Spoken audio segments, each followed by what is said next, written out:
नमस्कार. मला इथे येण्याला 2 दिवस आणि अर्धा तास उशीर झाला, त्याबद्दल मी दिलगीर आहे. काही अचानक काम आल्यामुळे मला रद्द करावं लागलं. खरं म्हणजे मला कुठलाच कार्यक्रम पुढे ढकलायला आवडत नाही, संयोजकांची खूप अडचण होते, पण कधी कधी नाईलाज असतो, त्यामुळे मी पहिल्यांदा त्याबद्दलची दिलगिरी व्यक्त करतो. मला विषय देताना लोकशाही पुढची आव्हानं असा विषय दिला. देशापुढची आव्हानं असा विषय नाही आहे, तर लोकशाही पुढची आव्हानं असा तुम्ही फार विचारपूर्वक विषय दिला असणार. आवाज येतो का सगळ्यांना? मागे येतो ना? तेव्हा देशाच्या फार व्यापक पातळीवर न बघता लोकशाही राज्यपद्धतीच्या पातळीवर हे चिंतन व्हावं अशी तुमची अपेक्षा असून मी त्या अपेक्षेला न्याय देण्याचा प्रयत्न करीन. मला असं वाटतं की जी आव्हानं भारतीय लोकशाही सुरू होताना तिच्यासमोर होती 47 साली, त्यातली बरीच आव्हानं जशाला जशी कायम आहेत. नवीन काही आव्हानंही आपल्यासमोर आली आणि त्या सगळ्याचा थोडक्यात धांडोळा आपण घेऊ. मला वाटतं की मी 1 तास बोलतो, 7 पर्यंत. जास्त वेळ प्रश्नोत्तराला द्यावा असा माझा विचार आहे. तुमच्याशी संवाद होईल त्या निमित्ताने. मला वाटतं हे सगळ्यांना मान्य असेल तर मी तसं करेन. लोकशाही असल्यामुळे अशी मान्यता घेणं गरजेचं आहे असं मला वाटतं. वक्त्यांनी ठरवून दादागिरी करून किती वेळ बोलू नये, लोक कंटाळतात, आणि म्हणून तिथे सुद्धा लोकशाही असली पाहिजे असं मला वाटतं. मला एक प्रसंग सांगून सुरुवात करायची. हैदराबादचा स्वातंत्र्य लढा, मुक्तीसंग्राम हा एका अशा टप्प्यावर आला जो थोडासा निराशेचा टप्पा होता. आणि स्वामी रामानंद तीर्थ गांधीजींकडे जाऊन म्हणाले की आता हे काही अहिंसेने होत नाही, तर आता आम्हाला सशस्त्र लढायची परवानगी द्या. तर गांधीजी म्हणाले की हा विषय आपण उद्या बोलू, तुम्ही आताच आलाय आश्रमात, तर विश्रांती घ्या. फक्त एका प्रश्नाचं उत्तर उद्या सकाळी येताना घेऊन या. तो प्रश्न म्हणजे अहिंसा ही तुमची स्ट्रॅटेजी आहे की ते मूल्य आहे तुमच्यासाठी, हा प्रश्न, या प्रश्नाचं उत्तर घेऊन या. स्वामीजींना अर्थातच स्वतःची चूक उमगली आणि मग त्यांनी अहिंसेचा पुरस्कार चालू ठेवला. हिंसक लढ्याकडे ते गेले नाही. तोच नेमका प्रश्न हा लोकशाही बाबतीत येऊ शकतो की लोकशाही ही फक्त राज्यपद्धती आहे का ते एक मूल्य आहे, हा तो प्रश्न आहे.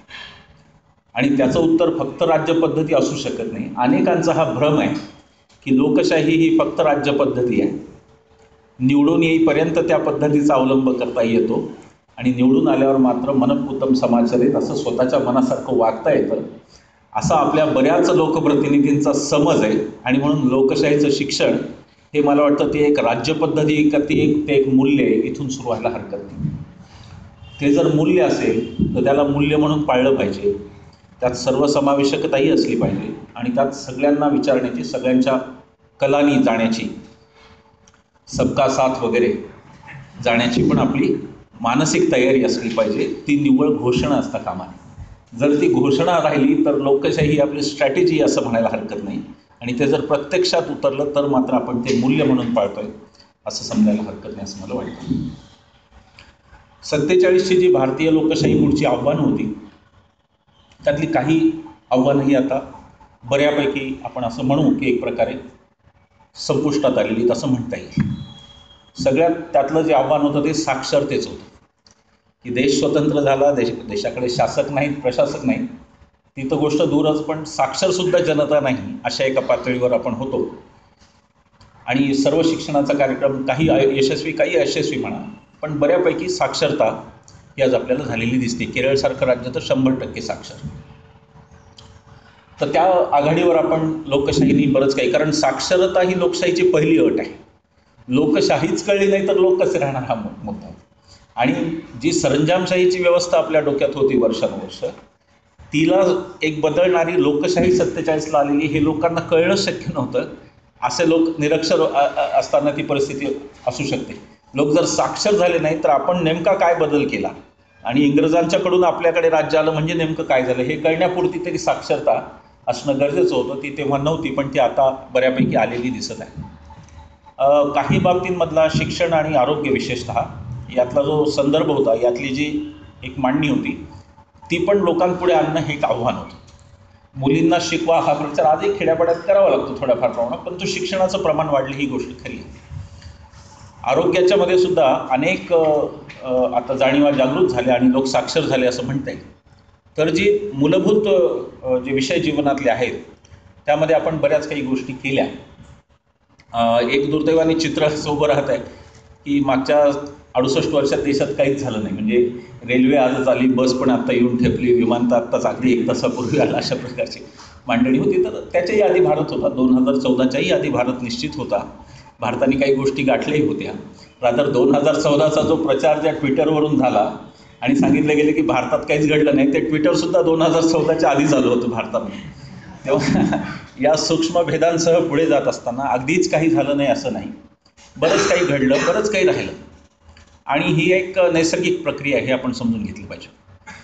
तुम्ही तरुण आहात आणि मी पण वयाने मोठा असलो तरी मनाने तरुणच आहे, आणि माझ्याही मनात तो विद्रोह नेहमी असतो की ही काय व्यवस्था आहे. मलाही सिग्नलला लोकांनी गाड्या घुसवल्या की मलाही राग येतो, मलाही चिड येतो, ती तुम्हाला येत असणार. पण ती प्रक्रिया थोडी शांतपणे समजून घेतली पाहिजे आणि त्यात आपण नेमकं काय करणार हेही ठरवलं पाहिजे. मला असं वाटतं की लोकशाही स्वतः आपल्या आपल्यातच एक स्वतःची समस्या असते आणि त्या समस्येला आणि लोकशाहीला दुसरा पर्याय काही नाही. आज ज्या उपलब्ध आपल्याकडे राज्यपद्धती आहेत भारतामध्ये नव्हे तर जगभरामध्ये, त्यामधली सर्वोत्कृष्टतेकडे जाणारी पद्धत ही लोकशाहीचं, याच्यात काही कोणाला शंका असण्याचं कारण नाही. आणि म्हणून जर आपण त्याला एक मूल्य म्हणून वापरायचं ठरवलं तर ती लोकशाही आपल्याला थोडी वेगळी दिसू शकते असं मला वाटतं. हे असं म्हणतात की लोकशाहीमध्ये डोके किती आहेत यालाच महत्त्व आहे, डोक्यात काय त्याला काही महत्त्व नाही. ही गोष्ट बरोबर आहे, ते आपल्या विधिमंडळामध्ये संसदेमध्ये आपल्याला दिसत असतं काय. पण आता त्याच्या पुढची अवस्था म्हणजे डोकी किती आहेत, ती डोकी वापरायची कशी हे ठरवणारी काही डोकी बाहेर लागणार आहेत आणि त्या डोक्यांनी त्यावर नियंत्रण केलं पाहिजे असं मला वाटतं. तेव्हा मी जो बोलतोय ते सहभागाचं बोलतोय, सहभागी लोकशाहीचं बोलतोय की सहभागाशिवाय लोकशाही अशक्य आहे, सहभागाशिवाय लोकशाही जाऊ शकत नाही. कोणी देवदूत आला नाही, 12वा अवतार ईश्वराचा, 11वा, मला माहीत नाही किती 10 झालेत ना, 11वा अवतार जरी आला तरी लोकशाही कोणीही एकटा माणूस चालू शकत नाही. लोकशाही ही सर्वसमावेशक, सर्व सहभागाने चालणारी गोष्ट आहे. आणि म्हणून लोकशाही पुढची जी आव्हानं आहे ती गेल्या काही दिवसात बदलली. त्याचे मी 2 टप्पे सरळ करतो. भारतीय लोकशाही समोरची 47 ते 91 अशी काही आव्हानं होती, ती आव्हानं वेगळी आहेत.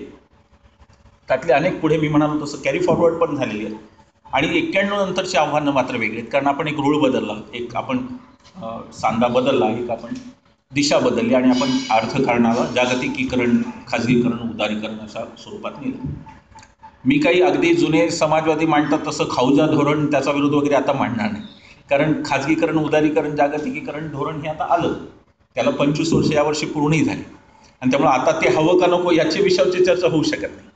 म्हणजे 25 वर्षाचा मुलगा झाल्यानंतर मुलगा हवा होता की नको होता याची जशी काही चर्चा होऊ शकत नाही. मुलगा हे वास्तव आहे आणि आता तो आलेला.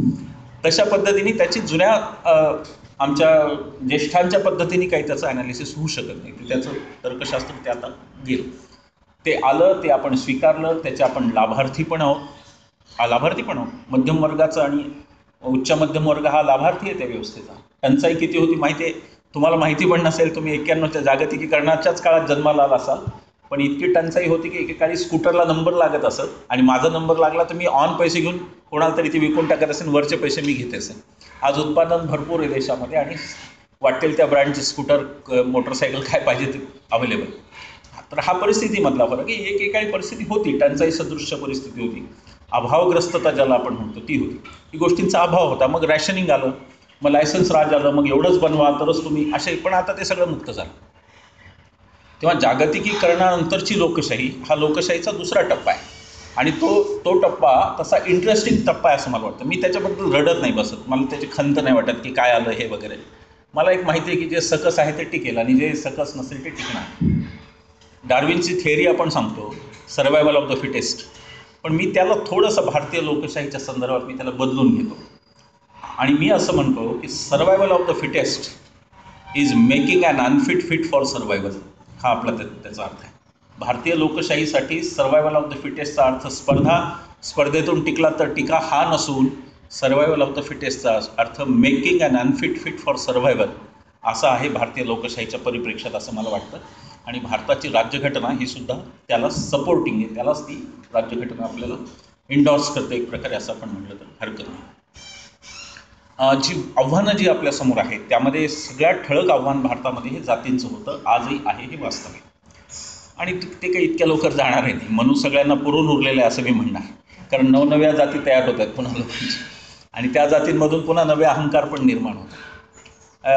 मला माझे पांडुरंग शास्त्री आठवले यांचे कुठलेच विचार जुळत नाहीत, पण एका बाबतीत त्यांनी जातीचं केलेलं ॲनालिसिस त्यात मी थोडासा त्यांच्याशी सहमत आहे. ते असं म्हणाले की भारतातली जात व्यवस्था ही अशी आहे की एका वर्गात 32 मुलं असतात. पहिला येणाऱ्याला अभिमान असतोच की माझ्या मागे 31 आहेत, पण 30व्याला अभिमान असतो की माझ्या मागे 2 जण आहेत म्हणून.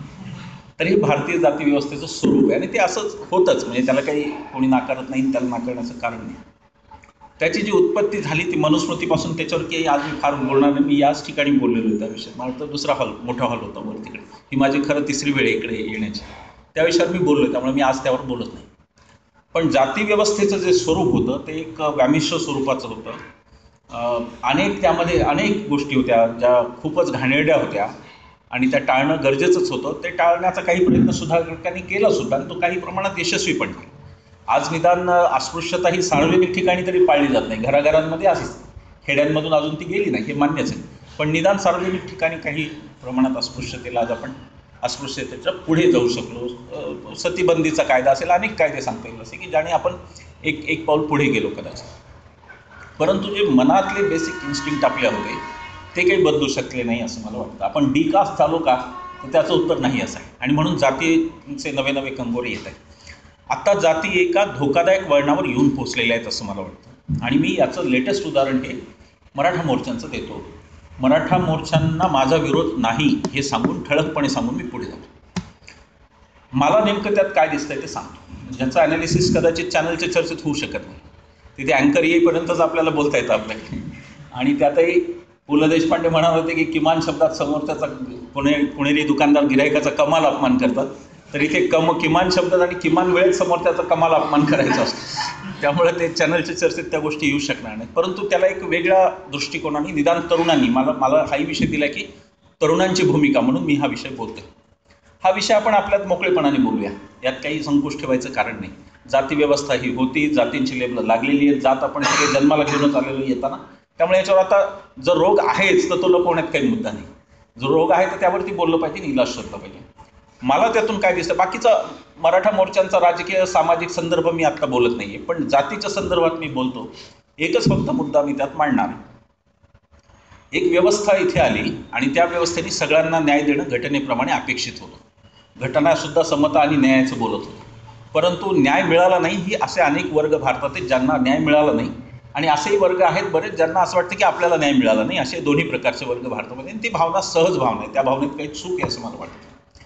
पण मुद्दा असा आहे की मराठा आंदोलनाचे आजचे जे मुद्दे आहेत त्यातले ते मुद्दे खरे आर्थिक मुद्दे आहेत. हे आपण लक्षात, जी झालेली कुचंबण आहे, नापिकी आहे, शेतीचे तुकडे होणारे आणि त्यातून न होणं. 20 एकर जमीन होती, मग 2 भाऊ होते तर 10 आली, मग पुन्हा 2 मुलं झाली तर त्यांना 5 एकर गेली. 5 एकर कोरडवाहूमध्ये भारतातला कुठलाही शेतकरी जगू सुद्धा शकत नाही, त्याची फॅमिली जगू शकत नाही, हे वास्तव आहे. आणि म्हणून ती खरं म्हणजे जी गोष्ट होती की जी आर्थिक जे प्रश्न आहेत त्याच्यामध्ये पुन्हा एक उपपत्ती अशी की बा आपल्याला आर्थिक प्रश्न हे आरक्षणाने सुटतील असं वाटतं, तर तो भ्रम आहे. आरक्षणाने दलितांचं पण फार मोठं कल्याण झालं असा काही इतिहास नाही. माझ्या गावचं उदाहरण सांगतो. 325 दलित कुटुंब आहेत माझ्या गावात, त्यातला एक मुलगा कंडक्टर झाला गेल्या 10 वर्षापूर्वी, आणि त्याच्यानंतर त्यामुळे आरक्षणाने प्रचंड चित्र काहीतरी बदलेल हा सगळ्याच समाजांचा भ्रम आहे असं मला वाटतं. आरक्षणाने काही चित्र फार बदलेल अशातला भाग नाही, पण आरक्षण बंद व्हावं असं अजिबात नाही. आरक्षण हे चालू राहिलं पाहिजे. आपल्या सगळ्यांच्या समोर एक आव्हान आहे की त्याची आज मांडणी अशी होती की सगळ्याच जातीत गरीब आहेत, तर मग आर्थिक आरक्षण का नसावं. तर माझं त्याला अशासाठी स्पष्ट विरोध आहे की 5000 वर्ष आर्थिक कारण हे निकष नव्हते लागले गेले ना. गरीब असला तरी ब्राह्मणाचे प्रिव्हिलेजेस वेगळे होते ना, आणि श्रीमंत असला तरी दलिताचे प्रिव्हिलेजेस नव्हते. तर ते तेव्हा आपण आर्थिक यार्डस्टिक घेऊन बसलेलं नव्हतं, तेव्हा आपण ती जातीची यार्डस्टिक लावली होती. ते जर मोजपट्टी तेव्हा जातीची लावली असेल तर आता 5000 वर्षाच्या झाल्यानंतर 60 वर्षातच म्हणायचं की तुम्ही आता जातीची यार्डस्टिक काढा आणि आर्थिक लावा, तर ते काही योग्य नाही असं मला वाटतं. ती काही सामाजिक न्यायाची भूमिका असू शकत नाही. माझं स्पष्ट मत आहे. याच्यावरती प्रश्न येतील ही मला 100% गॅरंटी आहे. याच्यावरती सगळ्यात जास्त प्रश्न आहे. तो तुमच्या मनातली खतखत ती मोकळेपणाने बोला. मी इथे वक्ता प्रवक्ता काय टीम आणणं अमुक तमुक काही म्हणून आलेलो नाही. मी इथे तुमचा मोठा भाऊ म्हणून आलो असं समजा ना. आपण ते मोकळेपणाने विषय बोलू. त्या हा व्याख्यानाचा उद्देशच कदाचित मला वाटतं की तुमचा माझा संवाद आहे. एकतर्फी संवादावर माझा कधी विश्वास नव्हता. नाही तर मग मी रेडिओवर जाऊन मन की बात केली असती सुरू. तसा माझा कधी त्यावर विश्वास नव्हता आणि त्यामुळे आपण या विषयावर खुलेपणाने बोलूया. झालंय असं की आर्थिक प्रश्न आहे. आर्थिक प्रश्नाची मांडणी जातीय स्वरूपातून होती आहे. ही बाब गंभीर आहे, पण ही बाब समजून घेण्यासारखी असणं. याचं कारण असं आहे की जी आंदोलनं चालली, शरद जोशींचं एक आंदोलन होतं जे आर्थिक बाबींचं बोलत होतं, तिथे जातीचा प्रश्न नव्हता. मेधा पाटकरांचं एक आंदोलन आहे जे आर्थिक बाबीतच बोलतं, आदिवासींच्या न्यायाबद्दल बोलतं. आर्थिक प्रश्न आहेत पूर्ण, जातीय प्रश्न कोणतेही नाही. पण याला आपल्या व्यवस्थेने जो रिस्पॉन्स दिला घाणेरडा आणि व्यवस्था जी ढिम्म हल्लीच नाही, त्यातून आता समाजाची एक धारणा झालेली आहे. मराठा समाजाला असं वाटतं आणि ओबीसींनाही तेच वाटतं, कदाचित दलितांनाही उद्या तेच वाटेल आणि परवा ब्राह्मणांनाही तेच वाटेल. ते असं वाटतं की आता अर्थकारण म्हणून आर्थिक विषय आपण घेऊन रस्त्यावर आलो तर आपले प्रश्न सुटत नाहीत, पण जाती जर आपण संघटित केल्या आणि जातींना आपण आर्थिक विषयावर लढवलं तर ते संघटित ते होऊ शकतं अशी एक धारणा आता आलेली आहे. ही धारणा चुकीची की बरोबर आहे हे काळ ठरवणार आहे. परंतु ही धारणा होणं हेच लोकशाहीचं अपयश आहे. की आर्थिक प्रश्न सोडवण्यासाठी जातीय संघटन आपल्याला वापरावं लागतं, हे लोकशाहीचं अपयश अशासाठी आहे. त्याचा दुसरी बाजू लक्षात घ्या. जोपर्यंत मतपेढ्या या जातीवर आधारित आहेत तोपर्यंत कुठलेही प्रश्न जातीय दृष्टिकोनातूनच पाहिले तर ते सुटणार, ही एक वस्तुस्थिती होऊन बसलेली आहे. आणि म्हणून तुमचं संख्याबळ दाखवा, रस्त्यावर या. आपले नेते भूताला घाबरत नाही तेवढे मताला घाबरतात आणि मतं ही जातींवर आहेत. म्हणून सगळ्या प्रश्नांची सांगड ही जातीशी घालण्याची आपल्याकडे आता पद्धत सुरू झालेली आहे. ती बरी का वाईट याची समाजशास्त्रीय चिकित्सा होत राहील. त्यातून चांगलं होईल का वाईट होईल त्यावर मी आज बोलणं योग्य नाही, त्याचं आपण बघू काय होईल. परंतु जी मांडणी होती आहे की आर्थिक असो, सामाजिक प्रश्न असो, राजकीय प्रश्न असो, ऐतिहासिक प्रश्न असो, त्या सगळ्यांची मांडणी ही जातींचा आधार घेऊन आपल्याला पुढे जावं लागतं. इतकं त्या जातीवादाचं स्वरूप आता बदललेलं असं मला वाटतं. ते आपल्या पुढचं सगळ्यात मोठं आव्हान आहे, याच्यात काही शंका नाही. आपल्या पुढचं दुसरं आव्हान हे धार्मिकतेचे, कट्टर धार्मिकतेचे. सगळ्यांचे आहे, ते फक्त हिंदूंच्याच आहे असं मी म्हणणार नाही, मुसलमानांच्या पण. आणि सरकार ते गव्हर्नमेंट स्पॉन्सर्ड आहे. हज यात्रा आणि सरकारी कार्यालयातले सत्यनारायण चालू राहणार तोपर्यंत ते आव्हान चालू राहणार आपल्याला. ते आव्हान आपल्याला संपलं असं म्हणता येणार नाही. आणि त्याचं कारण मी त्या विषयाकडे येईल, घटनेच्या सेक्युलरिझमकडे मी येणार आहे. पण तो घटनेतला सेक्युलरिझम योग्य न पाळणं हे खरं त्यातलं रहस्य आहे. पण धार्मिकतेचं मोठं आव्हान आज आपल्यासमोर उभं आहे. धर्म ही जगातली सगळ्यात सनातन आणि सगळ्यात खोटी गोष्ट आहे असं माझं स्वतःचं मत आहे. याच्यावरती मतांतर होऊ शकतं. कोणाला धर्म ही एक मोठी गुलामगिरी असं मी म्हणतो. त्याचं कारण त्या गुलामगिरीत पिढ्यानपिढ्या गेल्या आणि पुढच्याही पिढ्या त्याच गुलामगिरीकडे जाण्याची आपल्याला चिन्ह दिसत आहे. खरं म्हणजे धर्म संस्कृती यांची चिकित्सा, कठोर चिकित्सा व्हायला पाहिजे, तशी आपल्याकडे ती होताना दिसत नाही. बोलायची हिंमतच नाही. आता तर जातीय कंगोरे आणि धार्मिक कंगोरे इतके झालेत की काही बोलणं ही चूक आहे. बोललं एक वाक्य फेसबुकवर की किती शिव्या येतील ती काही मनाची तयारीच ठेवायला नाही. याच्यावरती काही येऊ शकतं, ते बोलावं लागतं.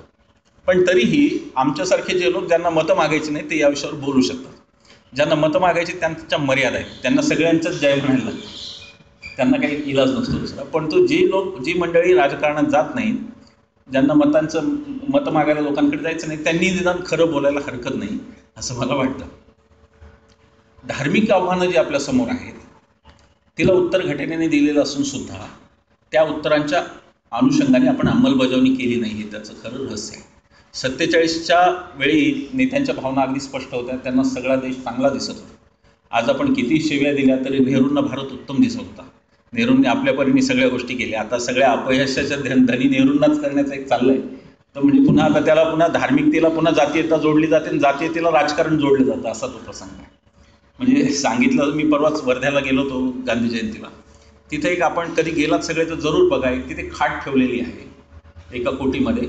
ती खाट अशासाठी ठेवलेली आहे की तिथे वल्लभभाई पटेलांची शुश्रूषा गांधीजींनी केली, स्वतः ते आजारी होते ते, अशासाठी ती खाट ठेवली.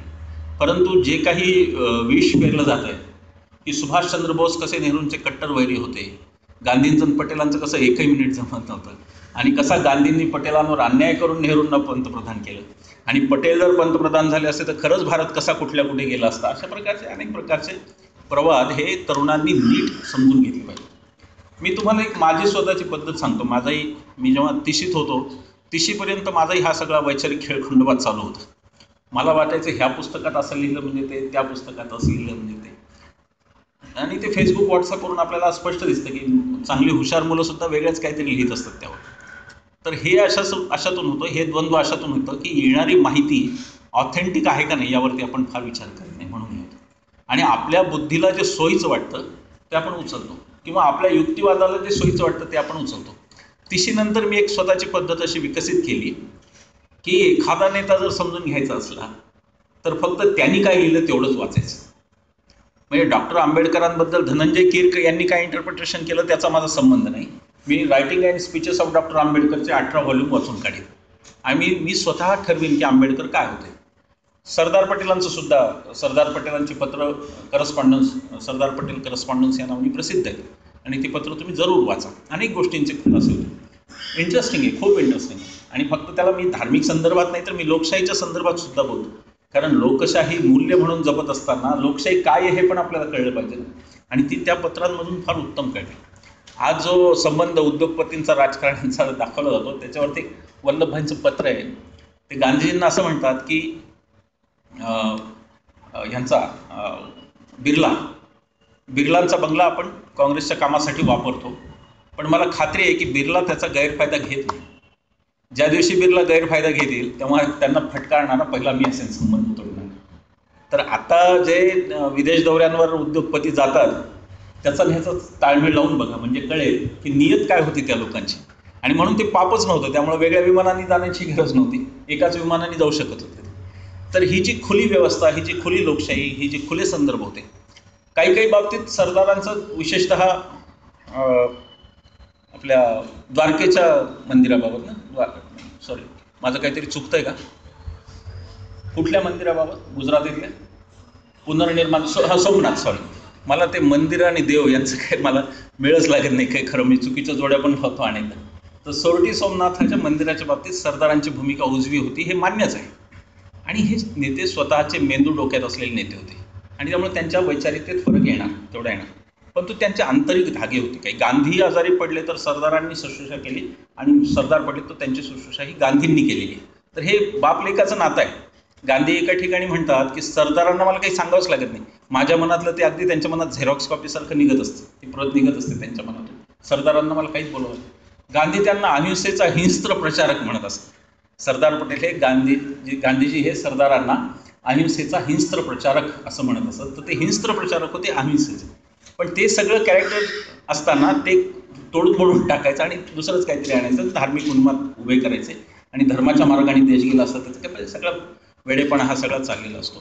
त्याच्याकडे आपण डोळसपणे पाहिलं पाहिजे. धार्मिक प्रमाद हे पुढच्या काळात जास्त घडतील असा माझा अंदाज आहे आणि ते जसजशा UPच्या निवडणुका येतील तसे वाढतील.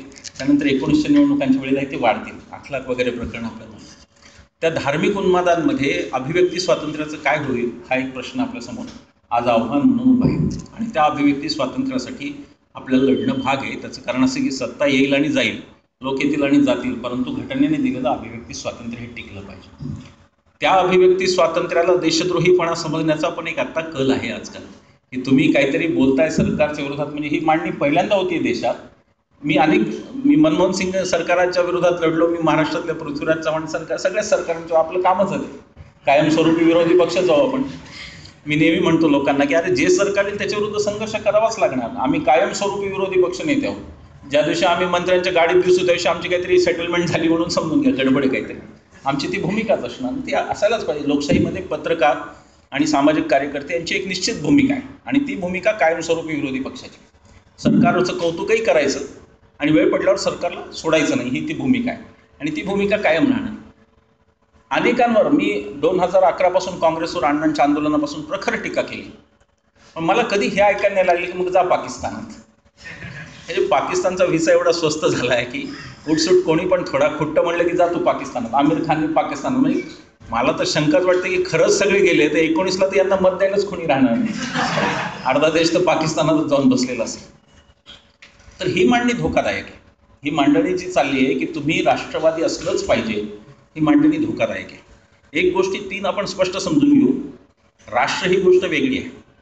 राष्ट्राच्या सीमा या निश्चित असतात आणि राष्ट्र ही एक कल्पना आहे असं म्हणलेलं की सीमा हे वास्तव आहे, राष्ट्र ही एक कल्पना आहे. म्हणजे कल्पना म्हणजे आपापल्या मनात प्रत्येकाला राष्ट्राची कल्पना असेल. कोणाला अगदी चांगल्या घरातली बाई ही भारत माता वाटत असेल तर कोणी म्हणेन की आदिवासी बाई जी मोळी घेऊन डोक्यावर ती मला भारत माता वाटते. हा विचार भिन्न असू शकतो आणि म्हणून ती राष्ट्र ही एक कल्पना आहे. दुसरं आहे ते राष्ट्रीयता आहे. राष्ट्रीयता आपल्याला जन्माने मिळते भारतात. आपण भारतात जन्माला आलो म्हणजे आपोआप आपला इथला पासपोर्ट तयार होण्याची सोय होते. राष्ट्रीयतेचे निकष बऱ्याच ठिकाणी बदलतात, पण राष्ट्रीयता ही जन्माने मिळते. तो चॉईस असला आपला नसतो, पण एक चॉईस आपला असतो, तो राष्ट्रवादाचा चॉईस असतो, इझमचा तो चॉईस असतो. आता मगाशीच आम्ही चर्चा करत होतो की तसे 91 नंतर सगळे इझम संपून फक्त मार्केटिझम शिल्लक राहतो. 91ची व्यवस्थाच अशी आहे की ग्लोबलायझेशन की त्याच्यामध्ये फक्त मार्केटिझम शिल्लक राहतो. पण आता एक तो नॅशनलिझम असा एक राष्ट्रवाद हा अनिवार्य नाही हे मी आधी समजावून सांगितलं पाहिजे. आणि तरीही मी देशद्रोही ठरत नाही हेही मी सांगितलं पाहिजे समजून. राष्ट्रवाद हा ऑप्शनल विषय आहे हे मी धाडसाने बोलतोय आणि हे खरं बोलतोय. राष्ट्रवाद जी तुम्ही नसला म्हणजे ती दुसरी राष्ट्रवादी नाही, तो अर्थ भरताच वेगळा आहे.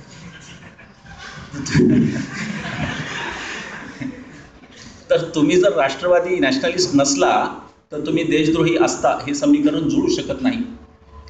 राष्ट्रवादी नसताना राष्ट्रप्रेमी सुद्धा असू शकतो, त्याचे भावना असू शकतात, नाही तो वेगळ्या अवस्थेत राहू शकतो. नॅशनलिझम हा आपल्या परंपरेने नाकारलेला आहे हे मी मुद्दाम बोलतोय.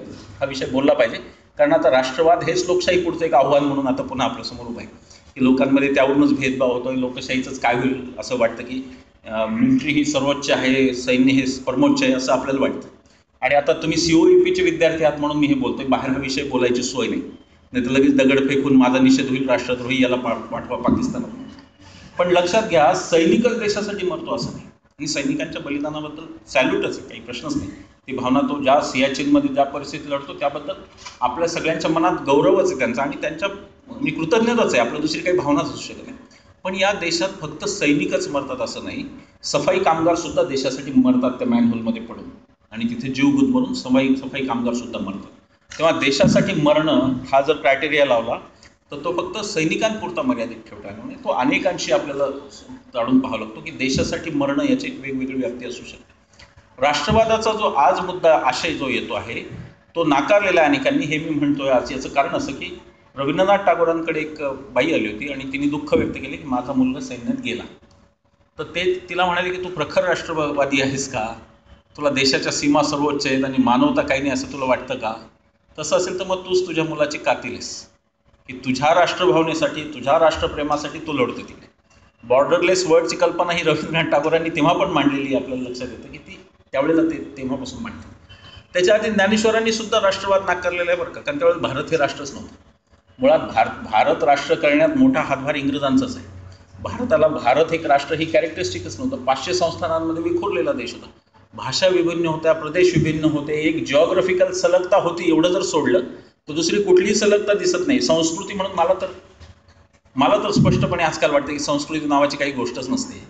लोक त्यावेळेला जे सोयीचं आहे ते स्वीकारतात, त्याला पुढे ते संस्कृती म्हणतात आणि मग त्याचा अभिमान तयार होतो, संस्कृतीचा आम्हाला अभिमान. आता आपल्या पुण्यामध्ये एक पद्धत सुरू झाली. माझं लॉ कॉलेज रोडला ऑफिस आहे, तर संध्याकाळी मी चालत घरी जातो तर फुटपाथवरून 2 व्हीलर चालवतात, तिकडे रस्त्यात खूप गर्दी असते. तर आता हे 50 वर्ष चालू राहील असं आपण चालू दिलं तर. आणि मग माझा नातू म्हणेल की अरे फुटपाथ चालण्यासाठी मग चालू कुठून, तर ते म्हणतील बडबड करायची नाही, आमची संस्कृती आहे गेल्या 50 वर्ष फुटपाथवरून सगळं मूर्खपणा असतो. माझे वडील मला एक विनोद सांगायचे, परंपरा कशा तयार होतात. एका माणसाकडे त्याच्या वडिलांचं श्राद्ध होतं. खेड्यातला माणूस होता आणि सकाळीच पोट दुखायला लागलं. तर श्राद्धाचा विधी असतो, कसं काय होणार पोट दुखायला, तर कोणीतरी उपाय सांगितला, म्हणजे थोडी देशी घेऊन टाक, तर ते काही पोटबीट दुखत नाही. तर बाहेर मुलगा खेळत होता, या साहेबांनी त्याला बोलावलं, म्हणले देशी दारू घेऊन ये. मुलांनी पाहिलं, आपण गेलो, देशी दारू आणली, आधीचं काही माहीत नाही. आणि वडील देशी दारू घेतले, श्राद्धाला बसले. त्यावर्षी हे महाशय गचकले. मुलगा म्हणला आमच्या घराण्यात पद्धत आहे, देशी दारू घेतल्याशिवाय श्राद्धाला बसत नाही. अशा परंपरा सुरू होत असतात कधी.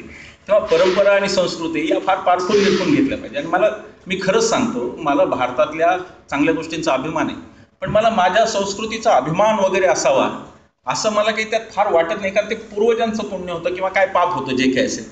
माझं ते काहीच नव्हतं. म्हणजे मी कोणत्या प्रथेचा अभिमान बाळगायचा, अस्पृश्यतेच्या प्रथेचा बाळगायचा का, जी लाखो करोडो लोकांना बाजूला ठेवत होती विनाकारण.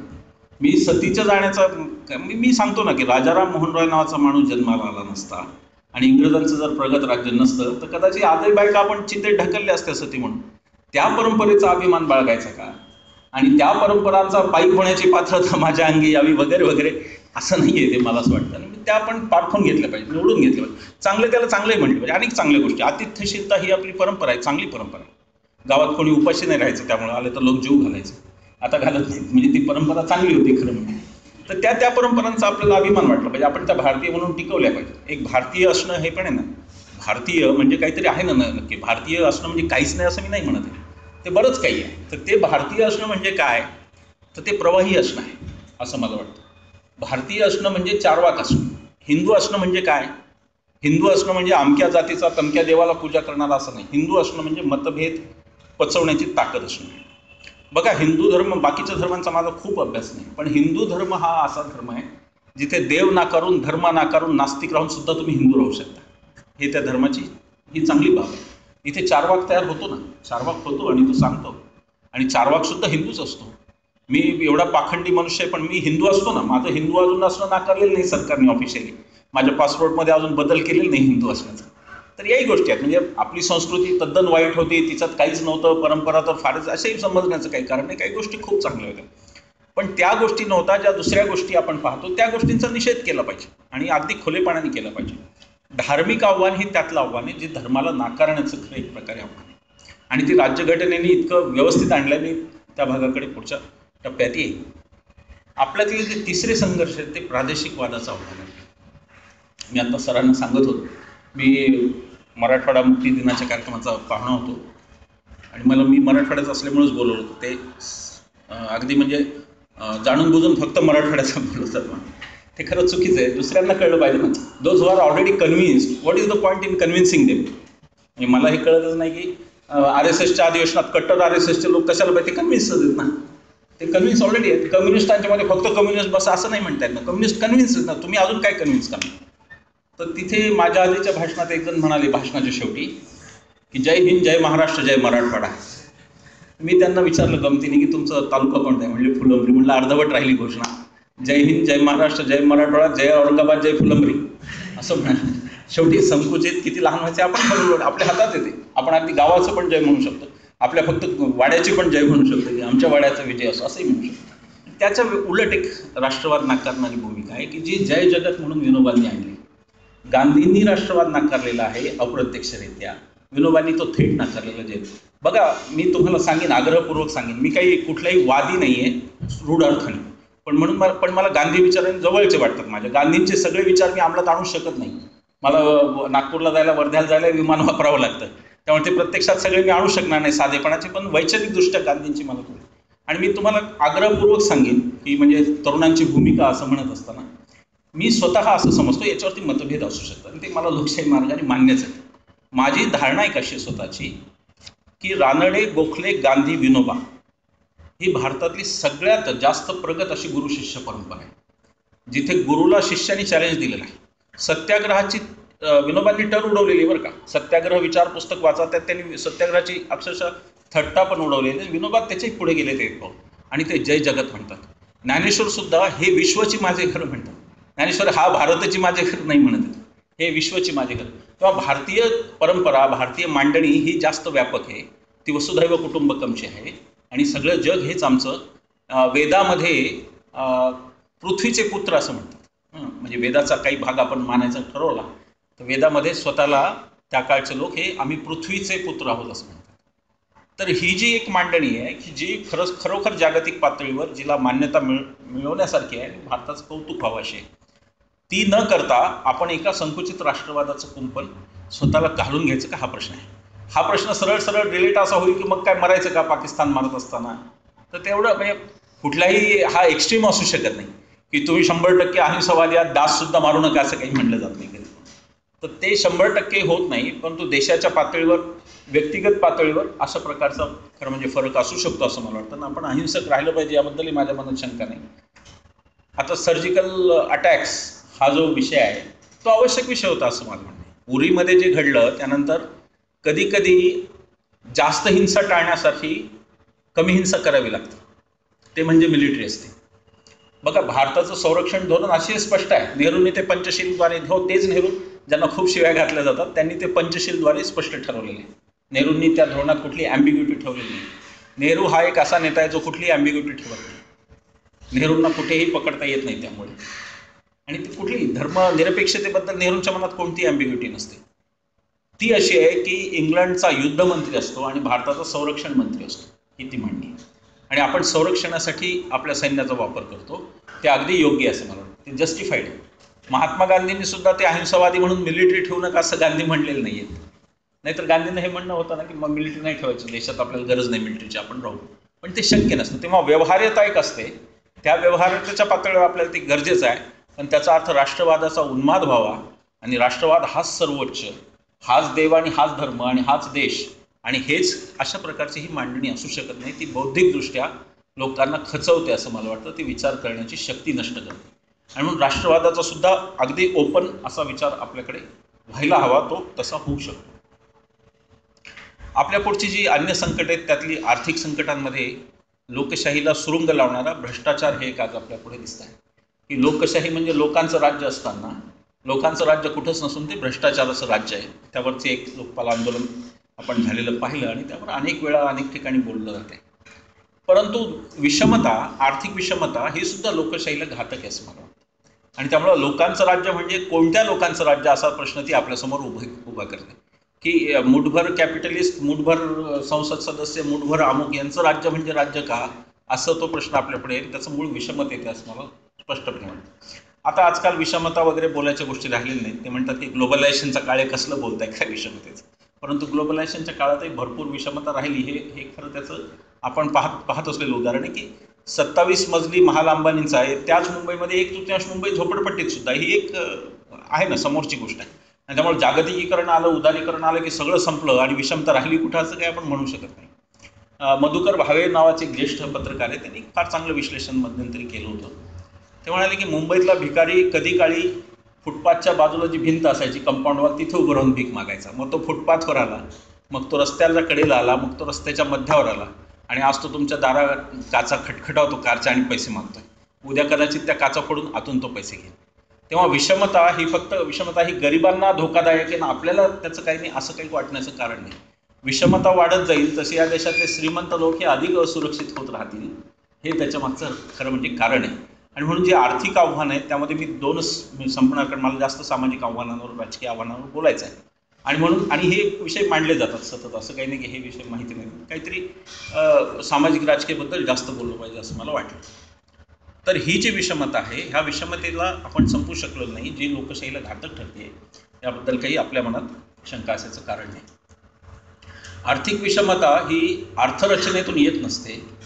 आर्थिक विषमता ही आर्थिक धोरणांमधून येत असते. मी पुन्हा ते वाक्य बोलतो की आर्थिक विषमता ही आर्थिक रचनेतून येत नसते, तर ती आर्थिक धोरणांमधून येत असते. याचं कारण असं की आपण एक समाजवादी धोरण स्वीकारलं घटना घेताना 50 साली, नंतर तो शब्द आला. काही लोकांचा आक्षेप आहे की तो शब्द नंतर घुसडला. म्हणजे घुसडला म्हणजे असं जसं काही लोक चावडीवर गावच्या बसले रात्रीतून जाऊन संसदेच्या पानात तो टाकून दिला, घुसडला शब्द. तो रितसर भारतीय संसदेने संबंध केलेला शब्द आहे. आणि समाजवाद किंवा धर्मनिरपेक्षता हे शब्द घटनेत जरी नव्हते तरी कोणी घटनेचं 25 ते 31 कलम वाचावं, ते संपूर्ण धर्मनिरपेक्षता सांगतं, फक्त म्हणल्या गेलं नाही. कदाचित आंबेडकरांना असं वाटलं की सूर्य हा उष्ण असतो असं म्हणल्यासारखं. घटना हीच मुळात समाजवादी स्वरूपाची, जी समता आणि न्यायाचं बोलते ती समाजवादीच तत्व आहेत ना, दुसरी कोणाची तत्व आहेत. तर घटना ही पहिल्या दिवसापासून समाजवादी आहे, घटना ही पहिल्या दिवसापासून धर्मनिरपेक्ष आहे. त्याच्या अर्थाकडे मी वेगळ्या अर्थाकडे पण येणार. पण मुद्दा असा की समाजवादी अर्थरचना घेतली म्हणून आज आपण नेहरूंना दोष देतो की त्यांनी फेबिनियन समाजवादाची मांडणी केली, तो फेबियन समाजवाद असा होता, याची चर्चा चालते. मूळ मुद्दा आता असा आहे की त्यावेळेला देशासमोर पर्याय काय होते? प्रचंड विषमता, इंग्रजांनी केलेली लूट, साधन संपत्तीचा काही कुठे म्हणजे आहे साधन संपत्ती पण कशी काढायचं त्याचं तंत्र माहीत नाही, सगळे इंग्रजावलंबीन. एक दिवस इंग्रज सोडून गेले देश. मला आज खरंच वाटतं की नाही जायला पाहिजे तो सोडून. इंग्रजांना परत या वगैरे मुवमेंट केली होईल का काय भारतात अशी मला शक्यता. पण 47ला इंग्रज सोडून जातात. एक भांबावलेला देश आहे, एक स्वतःच्या अर्थरचनेबद्दल खूपच काहीतरी हिंदू काहीतरी अर्थरचनाही होती असं म्हणतात. आजकाल काय कधी निघेल मला तर काय म्हणजे म्हणजे काही सांगताच येत नाही. म्हणजे संशोधनाने हेही सिद्ध होऊ शकतं की भारत 2014 सालीच निर्माण झाला, आधी हा देश नव्हताच असंही होऊ शकतं. वेगवेगळी मांडणी म्हणजे त्या मांडणीचं इतकं म्हणजे वाटतं की, आणि काय त्याला कुठे बोलवायला काही मर्यादाच नाही हो. विज्ञान परिषदेमध्ये म्हणजे कोणीतरी म्हणलं, निबंध मांडला, आता तुम्ही सगळे इंजिनिअरिंगचे आहात, तर ते म्हणे आमच्याकडे 19 मजली विमान होतं आणि त्याला रिव्हर्स गिअर पण होता, अशी मांडणी विज्ञान परिषदेत झाली, सायन्स कॉन्फरन्समध्ये. आता मला कळलं नाही की त्याला रिव्हर्स गिअर कशा लक्ष्मी रोडला पार्क करायचं होतं का विमान, वर आकाशात एक घेतली की विमान दिशा बदलू शकतं ना, एवढं अनंत आकाश पडले त्याच्यासाठी. पण ते म्हणले नाही, असं आमच्याकडे 19 मजली, म्हणजे आता व्हर्टिकल जाण्याचं काय कारण आहे, हॉरिझॉन्टली एवढी जागा अवेलेबल असतात, विमान 19 मजली होतं. अशी मला आश्चर्य वाटतं. म्हणजे पंतप्रधान म्हणाले की म्हणे आमच्याकडे पूर्वीपासून प्लास्टिक सर्जरी होती म्हणे. मग ते गणपतीच्या जन्माची कथा की तो पार्वतीचं रक्षण करण्यासाठी उभा होता आणि शंकर आले आणि त्यांनी त्यांनाच अडवलं आणि मी क्रोधायमान होऊन त्यांना माहीत नव्हतं आपला मुलगा आहे. तर हेही रहस्यच आहे की आपलाच मुलगा आपल्याला माहीत नसतो. म्हणजे शंकर हे व्हिजिटिंग फॅकल्टी घरी येत असं तो रिडल्स इन हिंदुइझमचा भाग आहे, तो आपण सोडून देऊ सध्या, तुर्तास आपण त्यावर बोलायला नको. पण त्यांनी आपलाच मुलगा ओळखला नाही, त्याचा शिरच्छेद केला. आणि मग म्हणाले जेव्हा लक्षात आलं आपलाच मुलगा मारला तर त्याला जिवंत कसा करायचा, मग एक हत्ती मारला ॲडिशनल आणि त्याचं डोकं इकडे चिटकून टाकलं. मग बाळफोंडकेंच्या सारखे शास्त्रज्ञांनी महाराष्ट्रातून प्रश्न उपस्थित केला की मग प्लास्टिक सर्जरी उपलब्ध होतीच तर जे उडवलं तेच मुंडकं का नाही चिटकलं, एक हत्ती का मारला त्याच्यासाठी additional. There was no point in killing one more elephant, आणि अशा प्रकारचं होतं. तर असं तर ती जी मांडणी सगळी होती आहे तिच्याकडे फार डोळस दृष्टीने पाहायला लागणार आणि ते एक आव्हान समजून घ्यावं लागणार. आणि त्याला खरं म्हणजे अनेक प्रकारे अंधश्रद्धा निर्मूलन समिती असो, इतर ठिकाणी ते प्रयत्न चालू आहेत. पण तरीही खरं आपण त्या गर्तेतून बाहेर येत नाही. हा वास्तविक आत्ताची वस्तुस्थिती, त्याच्यातून लवकरात लवकर बाहेर यावं लागेल असं मला वाटतं. आपल्याकडची जी राजकीय आव्हानं आहेत, मी थोडासा सामाजिक आव्हानांचं बोललो, राजकीय आव्हानं पण आपल्याकडे आहेत. ती आता वेगवेगळ्या स्वरूपात आपल्याला समोर दिसायला लागलेली आहेत. आणि राजकारणाबद्दल बोललं जात आहे, राजकारणातल्या साधनसुचितेबद्दल बोललं जात नाही आहे, अनेक अंकांनी ते बोललं जात नाही. राजकीय व्यवस्था आणि सामान्य माणूस यांच्यात जे अंतर पडलं आहे, ते अंतर ही फार मोठं आव्हान आहे आपल्याकडे, की तो कनेक्ट कुठे राहिलेला नाही. म्हणजे शासक आणि सामान्य माणूस यांचा कुठेही कनेक्ट राहिलेला नाही. तेव्हा या सगळे हे सगळे प्रश्न अत्यंत जटिल असतात, ते एकमेकात गुंतलेले असतात. तुम्ही असं याच्यामध्ये सेमी परमिएबल मेम्ब्रेन टाकून सेपरेशन करू शकत नाही की हा प्रश्न फक्त जातीय, हा प्रश्न फक्त धार्मिक, हा राजकीय, अशा प्रकारचे होत नाही. त्याची सरमिसळ होत जाते. आता ही सरमिसळ टाळण्यासाठीचं एक इक्विपमेंट, हे सगळे वैचारिक गोंधळ मिटवण्याचं एक शस्त्र, किंवा हे सगळे जे काही असतील त्यांचं एक डायल्युशन पण करण्याचं, नवा भारत सुरू करण्याचं एक तंत्र, हे म्हणजे भारतीय राज्यघटना. आणि मला असं वाटतं की राज्यघटनेला मिळणारं आवाहन आणि आव्हानसुद्धा वेगवेगळ्या स्तरातून, हे आपल्या लोकशाही समोरचं फार मोठं आव्हान आहे असं मला वाटतं. त्यामुळे राज्यघटना नीट समजून घेतली पाहिजे. राज्यघटना जशी का आली हे कळून घेतलं पाहिजे. मला असं खात्रीने वाटतं की तरुण भारतातला जोपर्यंत राज्यघटना समजून घेणार नाही, तिचा आशय समजून घेणार नाही, तोपर्यंत काही गोष्टी होऊ शकणार नाहीत असं मला वाटतं. किंवा राज्यघटनेला आपण समजून घेतलं पाहिजे. म्हणून मी 5 मिनिटं त्याच्यावरती बोलणार. 1946ला कॅबिनेट मिशन भारतात आलं आणि त्यांची अट होती की तुमची कॉन्स्टिट्यूशन सांगा. इंग्रज त्या बाबतीत खूप पर्टिक्युलर होते. इंग्रजांचं काही बाबतीत खरंच कौतुक आहे बरं का, आणि या कौतुकाबद्दल मला देशद्रोही ठरवलं जाणार नाही असे मी समजतो. म्हणजे शक्यता त्यांनी खूप गोष्टी केल्या, त्यांनी रेल्वे आणली, अनेक भौतिक प्रगती पण केली, पण व्यवस्था इंग्रज देऊ इच्छित होते आणि त्या व्यवस्थेच्या आग्रहासाठी घटनेचा आग्रह होता. फक्त कल्पना करून बघा की भारताला राज्यघटनाच नसती तर काय झालं असतं. आज जे काही आपण बोलतोय आणि फक्त कायदे असते, अनेक देशांना आजही असं वाटतं की कॉन्स्टिट्यूशन इज नॉट मॅन्डेटरी, आणि ते देश तशा पद्धतीने स्वतःच्या कॉन्स्टिट्यूशनला गुंडाळूनही त्यांनी ठेवलेलं आहे. अनेक ठिकाणी ते झालेलं आहे. भारताच्या राज्यघटनेला सुदैवाने अजूनपर्यंत कोणी गुंडाळू शकले नाही. ते तिचं पुन्हा स्वतःचं सर्व्हायवल ऑफ द फिटेस्ट आहे की फिट फॉर सर्व्हायवल आहे, त्यामुळं त्याला नाकारू शकत नाही. कोणी काही करा, कोणी काही विचार मांडा, कोणी अमुक म्हणा की धर्माशिवाय काही नाही, रक्तपात करून जातीवर रक्त काही म्हणा, पण निवडणुका पुन्हा भारतीय राज्यघटनेप्रमाणेच लढवाव्या लागतात आणि लोकांना मतही राज्यघटनेप्रमाणेच मागावं लागतील. लोकांनाही राज्यघटनेप्रमाणे एक मत एका व्यक्तीलाच आहे, जास्त नाही. म्हणजे अंबानी म्हणून त्याला 10 मतं असं काही झालेलं नाही आजपर्यंत. तर ती भारतीय राज्यघटना, तिचं जे मूळ आहे ते कॅबिनेट मिशनमध्ये आहे. इंग्रज आले आणि इंग्रजांनी सांगितलं की तुमची स्वतःची कॉन्स्टिट्यूशन काय ती सांगा. आपल्या कॉन्स्टिट्यूशनवर हा आरोप झालेला आहे की फ्रेंच राज्यक्रांतीची मूल्य तिने आणली, ते बरोबर आहे, ते काही चूक काही नाही, कारण जगभर त्या पद्धतीची वारे तेव्हा वाहत होती. युरोपमध्ये एक नवा युरोप घडत होता. प्रत्येक देशाचा राष्ट्रवाद ही सुद्धा युरोपियन कल्पना आहे बरं का. ही युरोपियन नॅशनलिझम ही युरोपियन कल्पना आहे. ती भारतात नंतर आली, भारत स्वतंत्र झाल्यावर, नव्हे इंग्रजांच्या वेळेला. त्याच्या आधीच आली की इंग्रजांना प्रशासकीय सोय पाहिजे. इंग्रज हा फार प्रॅक्टिकल मनुष्य होता. तो फालतू इजम बिजमच्या भानगडीत कधी पडायचा नाही. तो म्हणायचा की रेल्वे न्यायची ना, मग साऊथ इंडिया नॉर्थ इंडिया त्यांनी सुरू केलं. प्रॉव्हिन्स ठरवले, central province, CP and Berar म्हणून. बेरार म्हणजे विदर्भ, आपला विदर्भाचा प्रांत होता. तर हे वर्गीकरण इंग्रजांनी केलं आणि खरंच काही संबंध नव्हता. बघा तुम्ही, उत्तरेत महिषासुरमर्दिनीची पूजा होत होती आणि दक्षिणेत महिषासुराची पूजा होत होती. काही संबंध नाही. भाषा वेगळ्या, प्रांत वेगळे, काही म्हणजे भौगोलिक सलगता एवढा विषय सोडला तर दुसरं सलग काही नाही. खाण्यापिण्याच्या सवयी वेगळ्या, कपडे लत्ते वेगळे, सगळं काही वेगळं, भाषा वेगळं, सगळं वेगळं. भारत हे कॅरेक्टरिस्टिक ते इंग्रजांच्या काळात त्या बांधणीमुळे इंग्रजांनी प्रशासकीय कारणांसाठी ते सूत्र बांधले. राष्ट्रवाद हा शब्द पहिल्यांदा दादाभाई नौरोजींनी उच्चारला बरं. तो पण राष्ट्रवाद हा शब्द भारतात नव्हता. दादाभाईंची ती ड्रेन थेअरी तुमच्यापैकी अनेकांनी वाचली असेल. दादाभाई म्हणत की इंग्रज लुटताय जे भारतातून, ते पुन्हा भारतात कॅपिटल म्हणून आलं पाहिजे. त्यांचा असा आग्रह होता की इंग्रज जे संसाधनं आमची लुटत आहेत त्यातलं 25% किमान दरवर्षी भारतात भांडवल म्हणून आलं पाहिजे. क्रमाने दादाभाईंचा विचार पुढे बदलला आणि दादाभाई म्हणायला लागले की 1 पैसाही भांडवल आणू नका, कारण जितकं जास्त भांडवल आलं ते तितके इंग्रज जास्त शोषण करतात हे त्यांच्या लक्षात आलं. आणि आता आपल्या देशात तेच घडतं. जितकं भांडवल जास्त येतं तेवढं शोषणही वाढलं हे लक्षात येतं. असंघटित कामगारांना विचारलं किंवा संघटित कामगारांचं सुद्धा आता जे काही चाललं त्यांना विचारलं. तर भांडवल हे शोषण आणतं ही दादाभाईंची थेअरी. आणि मग भारताचा राष्ट्रवाद म्हणजे मग भारतात निर्मिती होईल, भारताची संसाधनं कोणती, भारताची निर्मिती काय, असा दादाभाईंनी मांडला. त्याचं रिफाईंड स्वरूप पुढे त्याला थोडा आणखी स्पष्टपणा हा न्यायमूर्ती रानडेंनी दिला. आणि रानडे हे राष्ट्रवादाला अधिक, भारताच्या राष्ट्रवादाला अधिक ते एक प्रकारे व्यापक करू शकले असं पण म्हणता येईल. स्वातंत्र्याच्या आधी नरहर कुरुंदकरांनी 3 प्रकारचा सांगितला, पण मला 4 प्रकारचा राष्ट्रवाद स्वातंत्र्याच्या आधी दिसतो. एक आर्थिक राष्ट्रवाद होता, ज्याची मांडणी दादाभाई नौरोजी करत होते, गोपाळकृष्ण गोखले करत होते. आणि ही मंडळी अशी म्हणत होती की आर्थिक सुधारणा झाल्या पाहिजे तर देश पुढे जाईल. आर्थिक सुधारणांसाठी सत्ता पुढच्या काळात क्रमाने, म्हणजे गोखलेंच्या काळात मवाळ लोक असं म्हणायचे की सत्ता इंग्रजांची राहिली तरी चालेल, सुधारणा आपण करून घेऊ आधी आर्थिक, ही गोखलेंची मांडणी होती.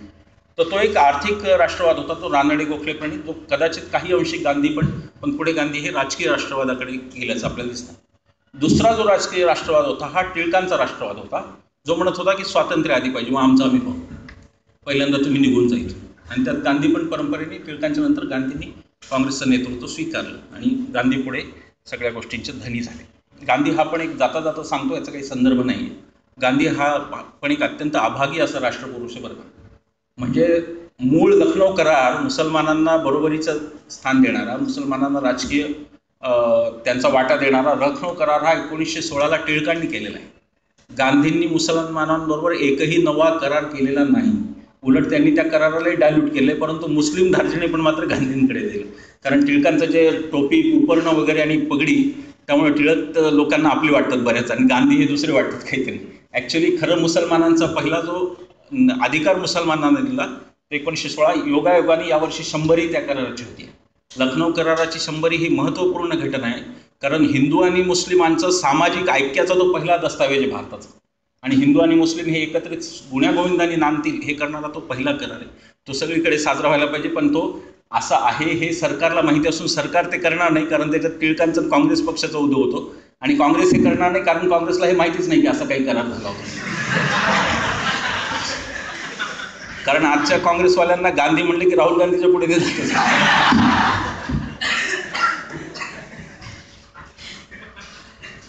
तर लखनौ कराराची मांडणी एक राजकीय मांडणी टिळकांची, जो राजकीय राष्ट्रवाद होता, जो म्हणत होता की स्वातंत्र्य द्या, आम्ही आमचं बघू. तिसरा जो राष्ट्रवाद होता तो समतावादी राष्ट्रवाद होता असं मी मानतो. हे महात्मा फुलेंपासून सुरू होतं, फुले, शाहू, आंबेडकर आणि ते, आणि तो समतावादी राष्ट्रवाद आहे. तो असं म्हणतो की हे आमचं राष्ट्र आमचं आहे, पण आम्हाला न्याय मिळाला तर, आम्हाला जर समता मिळाली, आमचे जर न्याय हक्क मिळाले तर हे राष्ट्र आमचं नाही. तर बाबासाहेब म्हणाले होते की आय हॅव नो मदरलँड. आणि फरक कसा झाला राज्यकर्त्यांमध्ये. रोहित वेमुला किंवा आपण पाहतो जी काही मांडणी होती, कन्हैयाची मांडणी होती. कन्हैयाच्या काही बाबतीत मला असं वाटतं की देशाच्या बाजूने नारे देण्यात काही पॉईंट नाही, तसं देशाच्या विरोधात पण उगाच नारे देण्यात काही पॉईंट नाही. There is no point. खच्चीकरण करण्यात पडणे. पण जी मांडणी कन्हैयाची होती आहे त्यामध्ये एक मुद्दा फार महत्त्वाचा आहे. तो मुद्दा असा आहे की गांधींची 31 साली पहिली भेट होती बाबासाहेबांची. ते तरुण आहेत तेव्हा बाबासाहेब, आणि बाबासाहेब गांधींना पहिल्या भेटीत कडकडून अक्षरशः कडाडून त्यांचं भांडण झालेलं आहे. आणि ते म्हणतात की मला कुठे राष्ट्र आहे, I have no motherland, Gandhiji मला मातृभूमी नाही. आता गांधीजींनी या विद्रोहाला समजून घेतलं. आता ते समजून घेतलं जात नाही. आता विद्रोहाला खरं म्हणजे आक्रोशाला विद्रोह समजलं जातं आणि विद्रोहाला राष्ट्रद्रोह समजलं जातं. असं असण्याचं काही कारण नाही. हा आक्रोश आहे तरुणांचा, तो गांधींनी समजून घेतला. घटनेच्या बाबतीत बोलताना एक मुद्दा लक्षात घेतला पाहिजे. बाबासाहेब हे घटनेचे निर्विवाद शिल्पकार आहेत. मला खूप SMS पाहून वाईट वाटलं. 13 एप्रिलला मुद्दाम सगळीकडे SMS फिरवत होते की घटना समिती एवढ्या लोकांची होती, एकटे बाबासाहेब थोडेच ते घटनेचे निर्माते होते. तर त्यांना सांगितलं पाहिजे, त्या लोकांना आपणही व्हॉट्सअपवरून फेसबुकवरून त्यांना लिहिलं पाहिजे की घटना समितीत एकूण 7 सदस्य होते. त्यातले 1 वारले, 2 कायमस्वरूपी म्हातारपणाने आजारी पडले, 2 परदेशात निघून गेले आणि 1 राजकारणात गेले म्हणून आले नाही. आणि शेवटी सगळी घटना बाबासाहेबांनाच लिहिली आहे. आणि म्हणून बाबासाहेब आंबेडकर हेच निर्विवादपणे घटनेचे शिल्पकार आहेत. याबद्दल कोणाच्याही मनात दुमत असता कामा नये. पण दुसरी जी बाजू त्याची तीही पाहिली पाहिजे. असं अनेक वेळा अशी मांडणी होते की बाबासाहेब हे घटनेचे शिल्पकार होते. अगदी गोष्ट बरोबर आहे. पण गांधी, पटेल आणि नेहरू या 3 नेत्यांनी जर ठरवलं असतं तर ते बाबासाहेबांना घटना समितीच्या बाहेर ठेवू शकले असते. ही पण एक गोष्ट असते. काँग्रेसकडे तेव्हाची जी काही एकूण नेत्यांची यादी होती, अतिशय प्रतिभावान नेते काँग्रेसकडून होते. पण ही एक अतिशय धूर्त योजना होती, एक अतिशय मुरब्बी योजना होती. आणि बाबासाहेब हे त्याच्यासाठी सर्वात योग्य असे खरं म्हणजे उमेदवार होते. आणि ती बाबासाहेबांच्या हाताने आणणं ही पण एक मोठी स्ट्रॅटेजिक मला ती मांडणी वाटते. जसं बाबासाहेबांनी मनुस्मृतीचं दहन एका ब्राह्मणाच्या हातून केलं, बापूसाहेब सहस्त्रबुद्धे नावाच्या, त्यावेळेला इशारा हा दिला की आपण सगळे विरोधात होतो मनुस्मृतीच्या, फक्त मी विरोधात नाही आहे. तर इथेही गांधी, नेहरू, पटेल कदाचित हा इशारा देत आहेत की देशातल्या मागास वर्गाचा जो खराखुरा नेता आहे तो या घटनेचा शिल्पकार आहे. आणि त्याच्यामुळं कोणी ही घटना नाकारण्याचा प्रश्न येत नाही, अशी ती एक स्ट्रॅटेजिक मूव्ह पण असू शकते. आंबेडकरांची योग्यता हा विषय वादात येते आणि ती योग्यता होतीच. पण हे नेते आपसी सहकार्य परस्पर मी गंमत सांगतो की बाबासाहेब पहिल्यांदा बंगाल असेंब्लीमधून त्यांच्या शेड्यूल कास्ट फेडरेशन नावाच्या पक्षाकडून निवडून आले आणि तिथून ते घटना समितीत आले. दुर्दैवाने ती असेंब्लीच काही दिवसांनी भंग पावली, कारण त्या असेंब्लीची मुदत संपली आणि बाबासाहेब घटना समितीतून बाहेर पडले. आता हे जे सांगितलं जातं ना, घटना आपल्या मनाप्रमाणे होती, त्यात काही तथ्य नाही बरं का. सगळ्या असेंब्ल्यांमधून लोकप्रतिनिधी निवडून येऊन घटना केली आहे. भारताचे इलेक्टेड रिप्रेझेंटेटिव्ह आहेत ते, काही असे कोणी उगाच चालले सगळे वशिल्याने घुसला कोणीतरी आंबेडकरांची ओळख म्हणून त्यालाही मेंबर केला आंबेडकरांनी, असं काही झालेलं नाही. ती असेंब्ली रिझॉल्व्ह झाल्यानंतर नंतर राष्ट्रपती झाले. घटना समितीचे अध्यक्ष जे राजेंद्र प्रसाद होते त्यांनी महाराष्ट्राचे तत्कालीन मुख्यमंत्री म्हणजे स्वातंत्र्याच्या आधीचे बाळासाहेब खेर यांना पत्र लिहून कळवलं की एखाद्या काँग्रेसवाल्याला खाली बसवा, पण बाबासाहेबांना घटना समितीत पाठवा, ते अनिवार्य आहेत, अशा प्रकारचं पत्र आहे. ते बाबासाहेबांची महतीच त्यातून सांगतो. तर तो दिवस गेले तेव्हा काँग्रेसवाले म्हणायचे की आपल्यातल्या एखाद्याला खाली बसवा. आता सगळ्याच काँग्रेसवाल्यांना खाली बसायची वेळ ती गोष्ट सोडून. पण तेही दिवस होते जेव्हा ते दुसऱ्यांनाही पाठवत होते. कधीतरी चांगल्या लोकांचाही आदर काँग्रेसमध्ये होत होता, अशी पण काँग्रेस एकेकाळी होती. असो, तर घटना जी आपली बनली तिची एक विशिष्ट पार्श्वभूमी होती. ती एका मनुस्मृतीच्या बॅकग्राऊंडवरती येत होती आणि जातीय भेदभावांना ती दूर करत होती. तो दस्तावेज होता. घटनेबद्दल एक भ्रम आहे भारतीयांच्या मनात की घटनेनं समता आणून फक्त दलितांचं कल्याण केलं, असा एक भ्रम आहे. तो पूर्णतः भ्रम आहे. मनुस्मृतीप्रमाणे 99% शूद्रच होते. माझी आई शूद्र, माझी बहीण शूद्र, माझी मुलगी शूद्र, माझी बायको शूद्र. आणि काय भयानक म्हणजे मनुस्मृतीचं जरूर वाचा.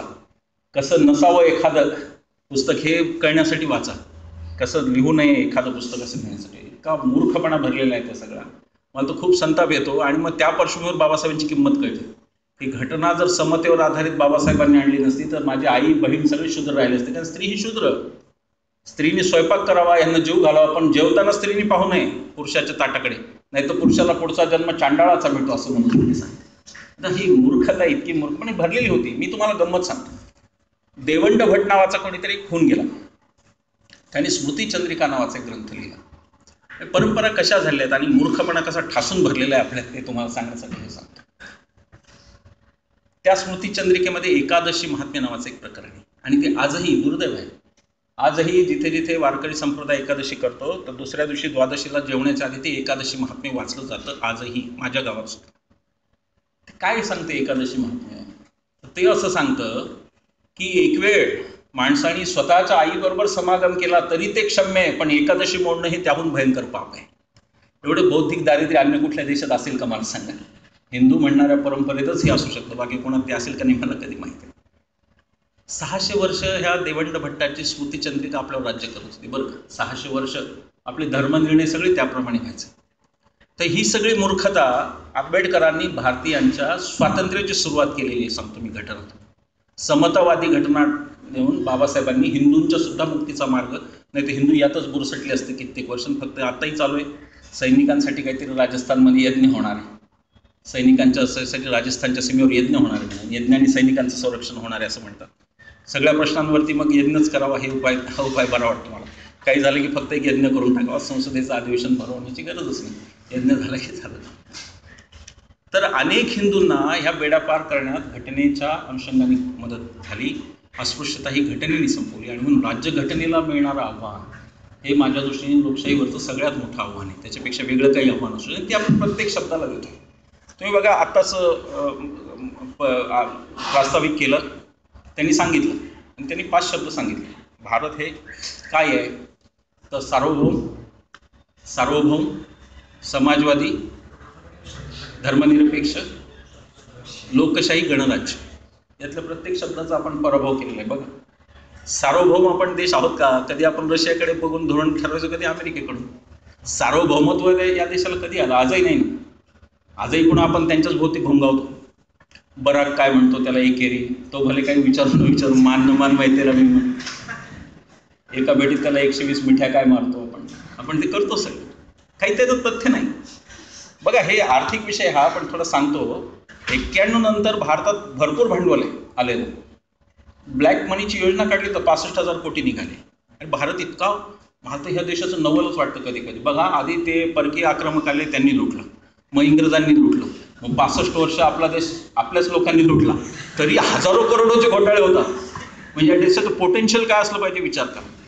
एवढे सगळे लुटून हजारो कोटींचे घोटाळ्यांचे आकडे दरवर्षी वाढतच जातो तो आकडा. मला तर कधी कधी ते आकडेमोड पण जमत नाही चॅनलवर करायला, की इतके 1000 कोटीचा झाला म्हणजे काय झालं. म्हणजे मला तर मी चक्रावूनच जातो की भुजबळांनी 3000 कोटी खाल्ले म्हणजे नेमके किती. मी size I cannot imagine the size. मला तो साईज पण इमॅजिन करत नाही. कुठे ठेवत असतील, काय होत असेल, कसं काय वाटत असेल ना एवढे पैसे सांभाळले. आणि करायचं काय एवढे पैसे एका मानवी आयुष्यात. म्हणजे आपल्या नेत्यांना तर खरं काय, म्हणजे महाराष्ट्रातले एक नेता तर मला कोणीतरी सांगितलं, म्हणजे ते मेल्यावर त्यांना फक्त 7-12 पुरलं तरी खूप झालं, 7-12 शिल्लक राहतील. म्हणजे इतक्या 7-12 आहेत त्यांच्यामध्ये असं.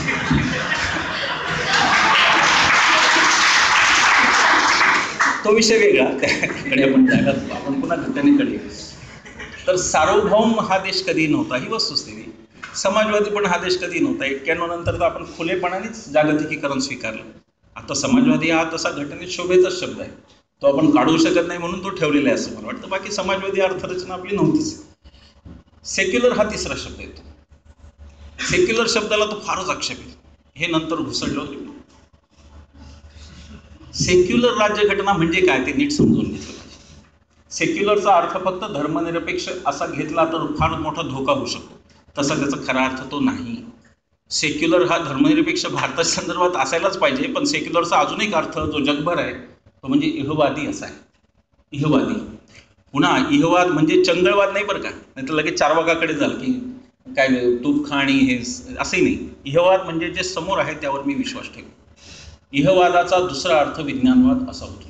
विज्ञानानं जे सिद्ध झालं ते होतं. सेक्युलर स्टेट म्हणजे काय तर राज्याला लोकांना धर्म राहील, लोक धर्मातच जन्माला येतात आणि धर्म पुढे जातो. समाजातून कुठलाही धर्म गेला, हद्दपार झाला असं झालेलं नाही आहे. बघा, बाबासाहेबांनी सुद्धा धर्मांतराची घोषणा 26ला केली आणि धर्मांतर 56ला केलं. पण या धर्मांतराच्या मध्ये बाबासाहेब असं कधी म्हणाले नाही की मी आता हिंदू धर्म सोडतोय आणि उद्यापासून मी निधर्मी, असं नाही म्हणाले बाबासाहेब. कारण बाबासाहेब हे कधीच धार्मिक गोष्टींमध्ये जाणारे नव्हते, पण जो समाज त्यांच्या मागे होता, समाजाशी असं तुटता येत नाही. ज्याला समाजात काम करायचं आहे त्याला धर्म मानून पुढे जावं लागतं, त्याला लोकांना सोबत घेऊन पुढे जायचं असतं. म्हणून तो म्हणू शकत नाही की उद्यापासून मी परग्रहावरचा माणूस माझा भारताशी संबंध आहे, असं तो म्हणू शकत नसतो. एवढा तुटून तो वागू. पण समाज हा धर्म जन्मताच घेऊन येतो. समाजात धर्म असतात, पण राज्यसंस्था मात्र धर्मनिरपेक्ष असेल. याचा अर्थ एवढाच की राज्यसत्तेला राज्यसत्ता ही फक्त आणि फक्त भारतीय घटनेच्या आधारावर चालेल, ती गीता, बायबल, कुराण यांच्या आधारे चालणार नाही, असा तो स्पष्ट अर्थ आहे. घटना स्पष्ट आहे की तुम्ही तुमचे देव पाळा, घरात पाळा, मशिदीत पाळा, धर्म पाळा, मंदिरात पाळा, रस्त्यावर मात्र राज्य घटनेचं आहे. आणि ते होऊ शकले नाही. आता ते DJ वाचतात ज्या प्रमाणे ते पाहताना आपल्याला लक्षात येतं की भारतीय राज्यघटनेचं रस्त्यावर राज्य नाही येऊ शकलं, पण ते येईल असं मला विश्वास आहे. मला हे मी सगळं बोलत असलो तरी मला विश्वास आहे की हे बदलणार आहे सगळं, आणि ती ताकद आपल्यात आहेच. आपण मुळातच एक प्रवाही समाज आहोत. जगभरातले सगळेच असतात. जगभरातल्या सगळ्या लोकांना संस्कृती असते बरं का. आपल्याला लोकच वाटतं फक्त भारताला संस्कृती, जगभरात सगळ्यांना संस्कृती असते आपापली, आणि ते त्या पद्धतीने पुढे जात असतं. मनुष्य हा शेवटी उत्क्रांती मनुष्याची होत जाते.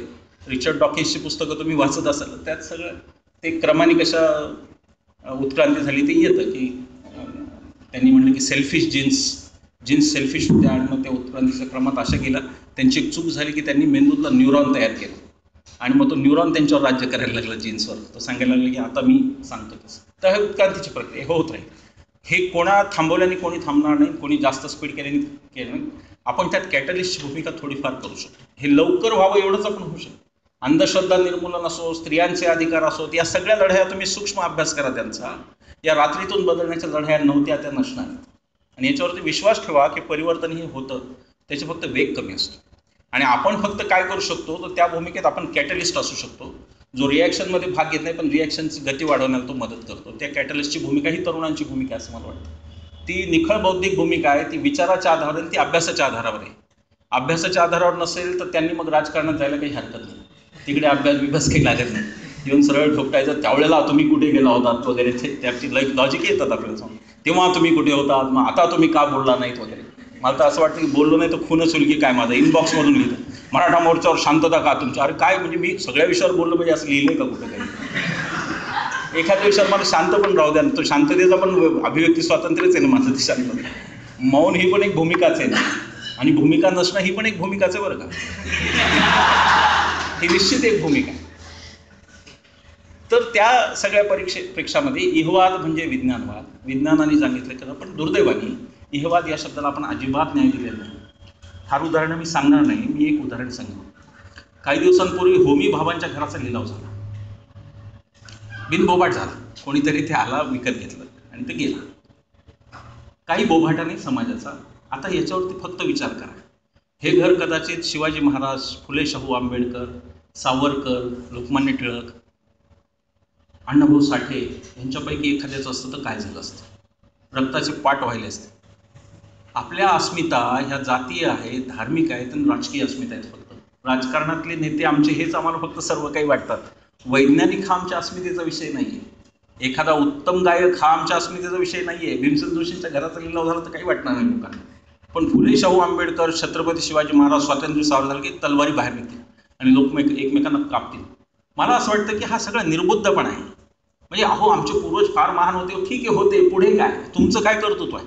सांगे वडिलांची कीर्ती तो एक मूर्ख समर्थ रामदास म्हणून गेले, पण ते काही कोण मनावरच घेत नाही. सगळे आपल्या वडिलांचीच कीर्ती सांगायच्या. त्या मला तर वाटतं ना, राष्ट्रपुरुष हेच आता लोकशाहीला एक आव्हान झालेलं आहे. बिचारे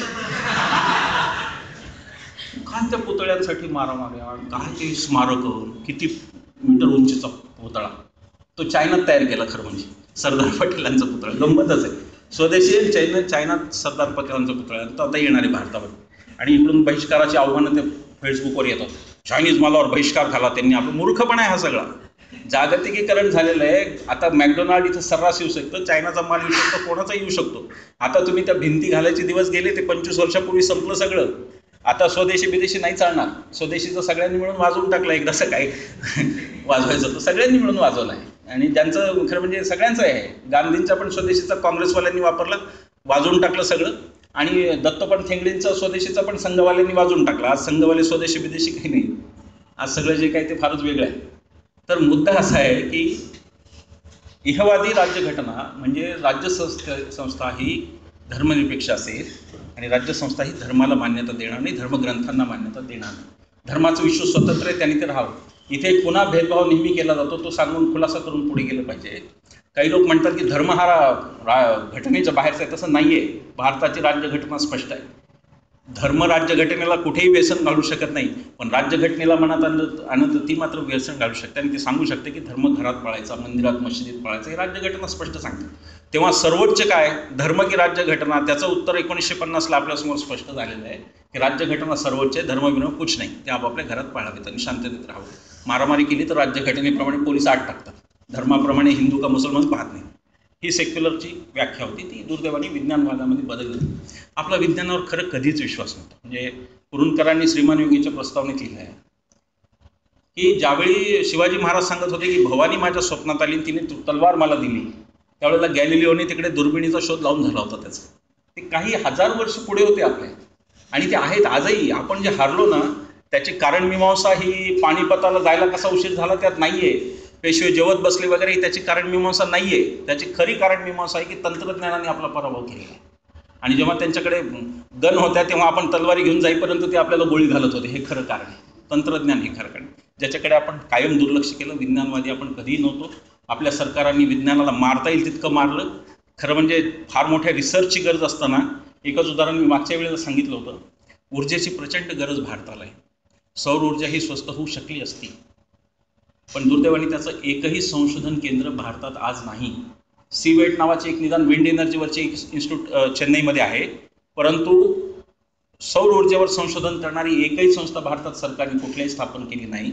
आणि त्याच्यामुळे सौर ऊर्जा महाग आहे, संशोधनाने गोष्टी स्वस्त होतात. मला आठवत आहे, मी नवीन मोबाईल घेतला होता, 98ची गोष्ट आहे. आमचं नवीन लग्न झालं होतं. नवीन लग्न झालं की 1 वर्ष बायको बरोबर सगळे सणवार करत असते बघा. जनरल ऑब्झर्वेशन सांगतो तुम्ही पण उद्या त्याच याच्यात जाल म्हणून सांगते का, उद्याचे आपदग्रस्त म्हणून. आपदग्रस्त नाही,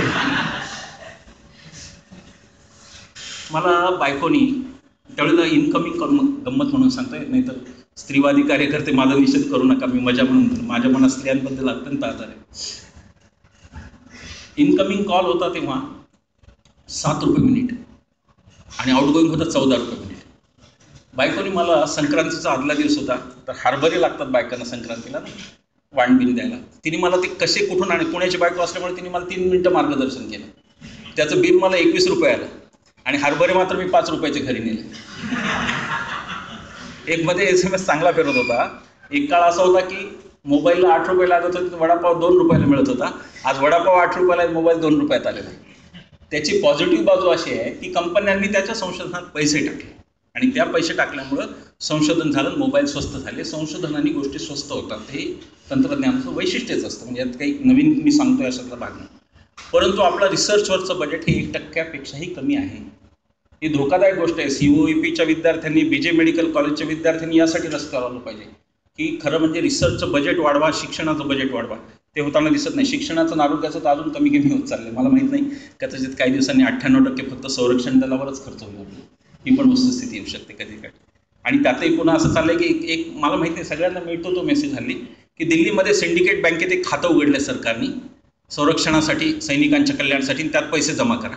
मला कळलं नाही, मग सेंट्रल बजेटचं काय करतो आम्ही, कर भरतो त्याचं.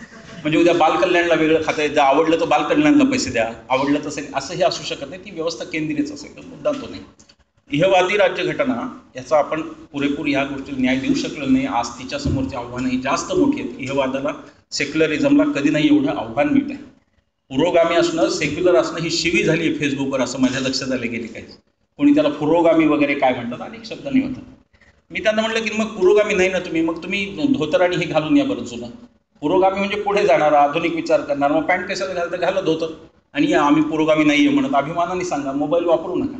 आपण सगळेच पुरोगामी असतो, पण शिव्या फक्त विशिष्ट पुरोगामीने दिल्या जातात, सोडून द्या. इहवादाचा आपण पराभव केला, लोकशाहीचा आपण पराभव केला. लोकांचं राज्य कुठे आहे? गणराज्य आपण म्हणतो, कुठे आहे ते गणराज्य? प्रजासत्ताक कुठे आहे? मी नेहमी मंत्रालयात जातो आणि रांगेतून जातो. माझ्या असं लक्षात येतं की जो जनता, जी मालक म्हणली जाते, ते बिचारे उन्हात उभे असतात. 2 पर्यंत त्यांना प्रवेशच नसतो. आणि ते ज्यांना पगार देतात ते नोकर मात्र वर एसीत बसलेले असतात. हा लोकशाहीचा अर्थ आहे का काय मला माहिती नाही. आत्ता परवा ते खूप बोलल्यानंतर एक शेड केली निदान लोकांना ऊन लागू नये म्हणून. खूपच बोलल्यावरती केलं आणि खूप दयनीय अवस्था आहे लोकशाहीची. मी विचारतो की अरे कुठून आलं? ते चंद्रपूरहून. म्हणले काम काय होतं?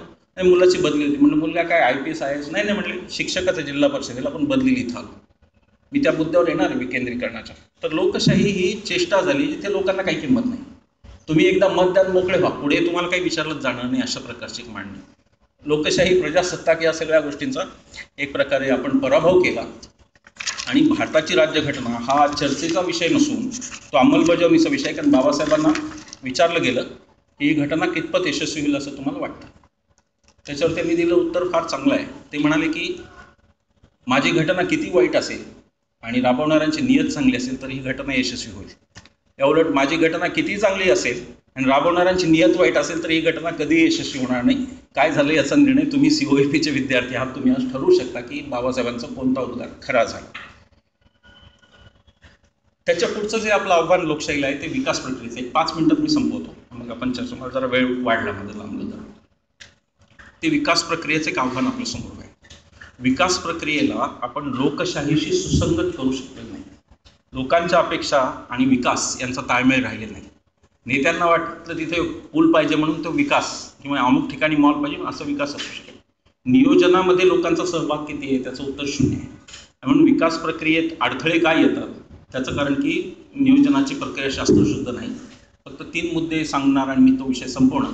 मी अमेरिकेत जेव्हा गेलो होतो तेव्हा मी तिथल्या अधिकाऱ्यांना विचारलं की आमच्याकडे विकासाला विरोध होतो ना, आम्ही तर त्यातले मास्टर होतो, आमची ओळखच विकासाचे विरोधक अशी आहे.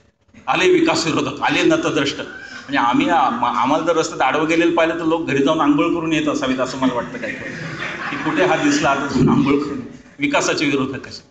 मी अमेरिकेत म्हटलं की आमच्याकडे आम्हाला विरोध करावा लागतो. विरोध करणं ही काही हौस नसते. माझाही स्वतःचा व्यवसाय आहे, मी उत्तम पैसे कमावतो, मी शांततेत बसू शकतो, त्या उठाठेव्या करायची गरज नाही, पण ती करावी लागते. मी तर 2च कसोट्या म्हणतो की तसा विकास असा पाहिजे जो पर्यावरणीय दृष्ट्या शाश्वत असेल आणि सामाजिकदृष्ट्या सर्वसमावेशक. माझ्या 2च अटी आहेत, तिसरी अट पण नाही, पण त्याही अटी भारतातला कुठलाही विकास पूर्ण करत नाही असं चित्र आहे. अमेरिकेतल्या व्हाईट हाऊसच्या माणसाला म्हणलं की तुमच्याकडे काय होतं नेमकं म्हणजे विरोध होत नाही तुमचा. ते म्हटले आम्ही 3 गोष्टी पाहतो. पहिलं म्हणले कुठलाही प्रोजेक्ट होताना त्या भागाची आम्ही कॅरिंग कॅपॅसिटीचा अभ्यास हा आपला मॅन्डेटरी असतो. म्हणजे समजा रत्नागिरीत किती प्रकल्प आणायचे या औषधी, रत्नागिरीची SO2ची ॲब्झॉर्ब करण्याची क्षमता किती आणि आपण किती आणायचे त्याचा अभ्यास पहिला होतो. दुसरं म्हणाल ते ॲनालिसिस ऑफ अल्टरनेटिव्ज आम्ही मागतो. अमेरिकेत कुठलाही प्रकल्प मंजूर होताना, आमच्याकडचा पर्यावरणीय मंजुरी हा फारच वेगळा विषय आहे, पण अमेरिकेत कुठलाही प्रकल्प मंजूर होताना अल्टरनेटिव्ह प्रत्येक गोष्टीचे 3 द्यावे लागतात. लोकेशनचे 3 अल्टरनेटिव्ह द्यावे लागतात, टेक्नॉलॉजीचे 3 अल्टरनेटिव्ह द्यावे लागतात, वेस्ट डिस्पोजलचे 3 अल्टरनेटिव्ह द्यावे लागतात आणि त्यातला कोणता बेस्ट तुम्ही का सिलेक्ट केला हे सांगावं लागतं. आपल्या विकास प्रक्रियेला ते बंधन नाही. आपण जसे रिपोर्ट लिहितो त्या अनुषंगाने त्या परवानगी येऊ शकतात. तर ती मोठी त्रुटी आहे आपल्या विकास प्रक्रियेतली. तिसरं ते म्हणाले आम्ही कॉस्ट बेनिफिट ॲनालिसिस करतो आणि कॉस्टमध्ये एन्व्हायरमेंटल कॉस्टसुद्धा धरतो. 500 झाडं तोडली हे आपल्याकडे कॉस्ट धरलीच जात नाही. की झाडांची काय पर्यावरणीय मूल्य काय होतं, त्या झाडांचं किती ऑक्सिजन ते देत होते हे मूल्य आपल्याकडे धरलं जात नाही. आणि मग म्हणजे आता त्याचं कॉस्ट बेनिफिट ॲनालिसिसचं उत्तम उदाहरण म्हणजे सिंचन घोटाळा आहे की जिथे बेनिफिट वाढलेले दिसावेत म्हणून कॉस्ट कमी दाखवले होते. आपल्याकडे काही होऊ शकते, आपल्याकडे सगळा पसारा इतका निरर्थक आहे आणि त्यातून काय येतं हे कोणालाच काही कधी कळत नाही. लक्ष्मणचं एक व्यंगचित्र होतं आर के लक्ष्मण यांचं, त्याच्यामध्ये असा खूप पसारा दाखवला, इकडून पाईप तिकडे आले, तिकडून इकडे गेले, लाईट लागले, सगळं असं भयंकर पसारा. फॅक्टरी, आपले मंत्री ती फॅक्टरी त्या दुसऱ्या मंत्र्यांना दाखवतात. तर बाहेरचे मंत्री विचारतात की but ultimately what does it produce. तर आपले मंत्री म्हणतात की it does not produce anything, it is only for employment. तर तसं ओनली फॉर एम्प्लॉयमेंटवर आपल्याकडे गोष्टी असतात. तर ते विकास प्रक्रियेचं एक आव्हान आहे की ती लोकशाही पूरक कशी करता येईल, लोकशाहीशी सुसंगत कशी करता येईल, अन्यथा विकासाला विरोध होत राहील. तो विरोध काही आपल्याला परवडत नाही. व्यवस्था परिवर्तनाचा एक मुद्दा आहे, तो काही फार लांब नेण्यात आता वेळ नाही, परंतु राजकीय व्यवस्था परिवर्तन गरजेचं आहे. लोक म्हणतात की निवडणूक सुधारणा झाल्या की सगळं संपलं का. राईट टू रिकॉल आणि राईट टू रिजेक्ट यांनी काही संपत नाही, यांनी गोष्टी सुरू होतात. आपल्याला निवडणूक सुधारणांच्या आधी आपल्याला राजकीय सुधारणा हव्यात हे आपण म्हटलं पाहिजे. राजकीय पक्षांना 5ही वर्ष आचारसंहिता असली पाहिजे.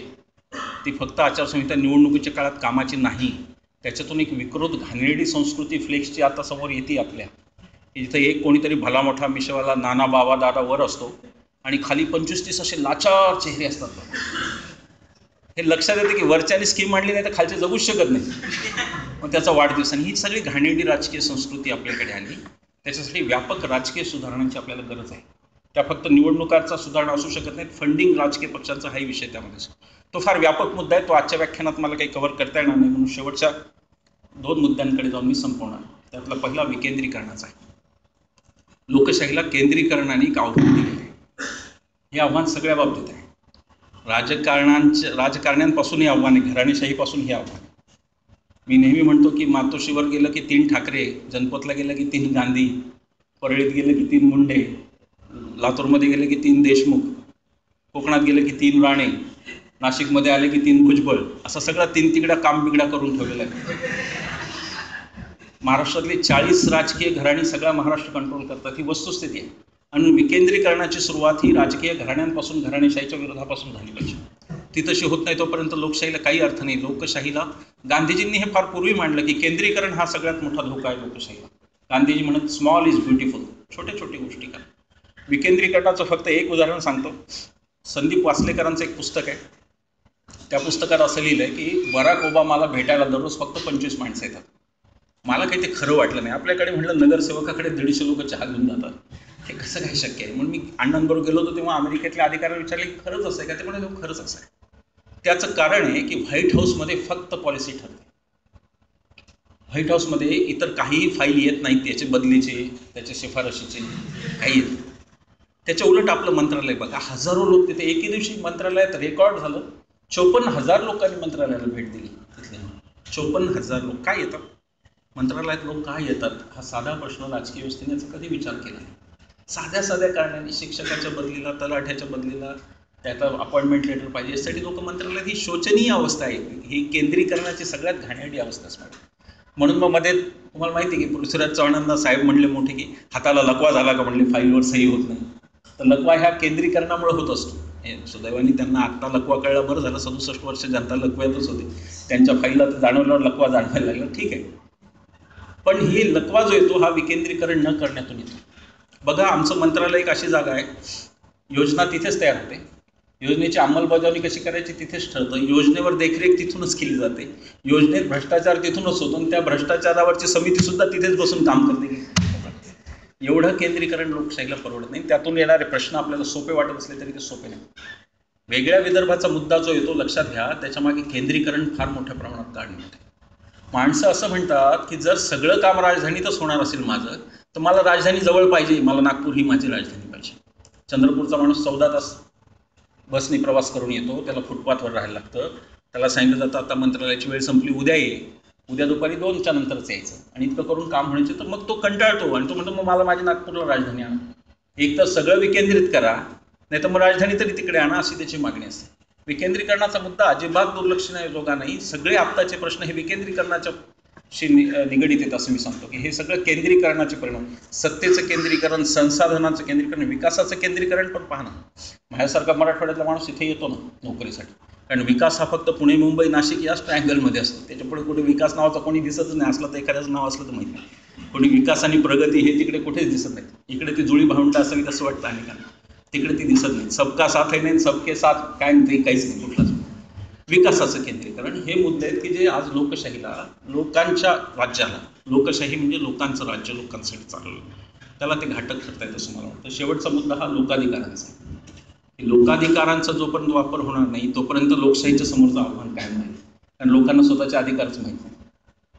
किती करायचे लोकांच्या, बघा मनमोहन सिंगांना आपण खूप शिव्या देऊ, किती देऊ, वाटेल ती टवाळी करू, काही करू, पण बघा नीट विचार करा, मनमोहन सिंगांचे 10 वर्ष ही लोकाधिकाराची वर्ष होती बरं. मी हे सांगतो, पहिला RTI पासून सुरुवात झाली 2005, राईट टू इन्फॉर्मेशन, मनमोहन सिंगांनी आणला. त्यापासून बघा कायद्यांची एक मालिका त्यांनी सुरू केली. फॉरेस्ट राईट ॲक्ट मनमोहन सिंगांनी आणला. भूमी अधिग्रहण कायदा 2013 मनमोहन सिंगांनी आणला.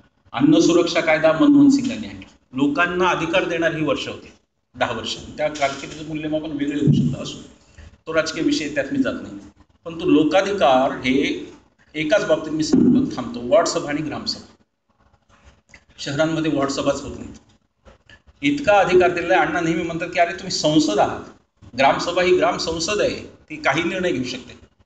अण्णांनी सरकारचा पाठपुरावा करून त्याला इतकाच त्या कायद्याला लिबरल करून घेतला. एक मध्ये तरतूद अशी आणली अण्णांच्या आग्रहामुळे मागच्या सरकारनी की ग्रामसभेला सरपंच किंवा पंचच असण्याची गरज नाही, गावातला कोणी माणूस ज्याचं वोटर आय कार्ड आहे गावचं तो ग्रामसभा बोलवू शकतो.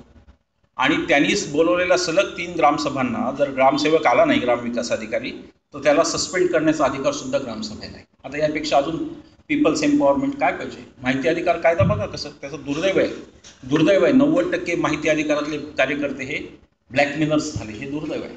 ते प्रत्येक कार्याचे भारतात होतं. पण बघा माहिती अधिकारी घोटाळे नेहरूंच्या काळापासून आहे. कृष्ण मेनन घोटाळा सर गाजलेला होता त्या काळात, ते सगळ्यांना माहिती आहे. पण त्या घोटाळ्यांना पाय फुटत नव्हते. आमचे एक मित्र व्हेटरनरी डॉक्टर होते, त्यांनी पुणे महापालिकेशी 2002ला वगैरे पत्रव्यवहार केला. त्यांना काहीतरी भटक्या कुत्र्यांवर रिसर्च करायचं होतं. तर त्यांनी पत्रव्यवहार केला की पुणे शहरामध्ये भटक्या कुत्र्यांची अंदाजे संख्या किती असेल असं व्यवहार. उत्तर आलं त्यांना की ही माहिती गोपनीय असल्यामुळे आपणास देणं. अरे भटके कुत्रे कधीपासून गोपनीयते द्यायला लागले? पण 2005ला माहिती कायदा आल्यानंतर आता फायलींना पाय फुटायला लागले. नंतर 2005 नंतर घोटाळे झाले असा अर्थ नाही आहे. 2005 पासून घोटाळ्यांना वाचा फुटली असा त्याचा अर्थ. RTI सारखा कायदा सगळ्या गोष्टी या आपण वापरायच्या गोष्टी आहेत. मी COEPच्या विद्यार्थ्यांना आग्रहाने म्हणेन की व्रत म्हणून एक RTI टाका, वर्षाला एक RTI टाका, बघा त्याची पॉवर काय. तुम्हाला युअर सेल्फ फील एम्पॉवर्ड. मध्ये मी बालभारतीला एक RTI टाकला होता. चुकून नेहमी ते 10 रुपयाचे तिकीट आणतो, तर माझ्या ऑफिस बॉयनी 5 रुपयाची आणली होती आणि ती घाईत मी 5 रुपयाचं लावून ते पाठवलं. त्यांनी मला 25 रुपयाचे तिकीट खर्चून पत्र पाठवलं की तुमची 5 रुपये फीस कमी आहे, त्यामुळे अर्ज फेटाळण्यात येतो. मी पण हार मानणार नव्हतो. मी 25 रुपयाचा चेक लिहिला. म्हटलं माझ्यामुळं शासनाचं नुकसान होणे असं मला वाटतं, तर हे 25 रुपये जमा करा. RTIचे कित्येक ठिकाणी खेळखंडोबा चालला आहे मला माहिती आहे.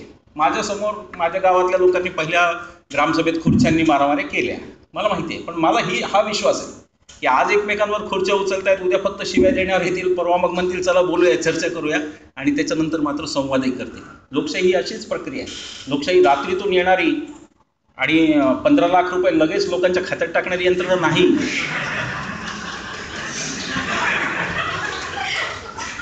लोकशाही ही लोणच्यासारखी मुरत मुरत मुरत मुरत जाणारी गोष्ट आहे. ती जितकी मुरेल तितकी ती चांगली लागेल आपल्याला. फक्त एक मुद्दा शेवटचा मी सगळ्या भाषणांमध्ये मांडतो, तो मांडून मी थांबणार. मला माहिती आहे की मी 25 मिनिट जास्त घेतले. तो मुद्दा आहे तो नागरिक शास्त्राचा मुद्दा आहे. मी सगळीकडे हा मांडतो आणि मी त्यात एकदम तयार. माझं कुक्कुटपालनवरती जरी भाषण ठेवलं तरी मी हा मुद्दा घुसडू शकतो. मला ती लहानपणापासून कला आहे. मी ते एक जोक सांगतात की एका विद्यार्थ्यांनी निबंध पाठ करून ठेवला की माझा आवडता खेळ क्रिकेट, आणि नेमका निबंध आला माझा पहिला विमान प्रवास.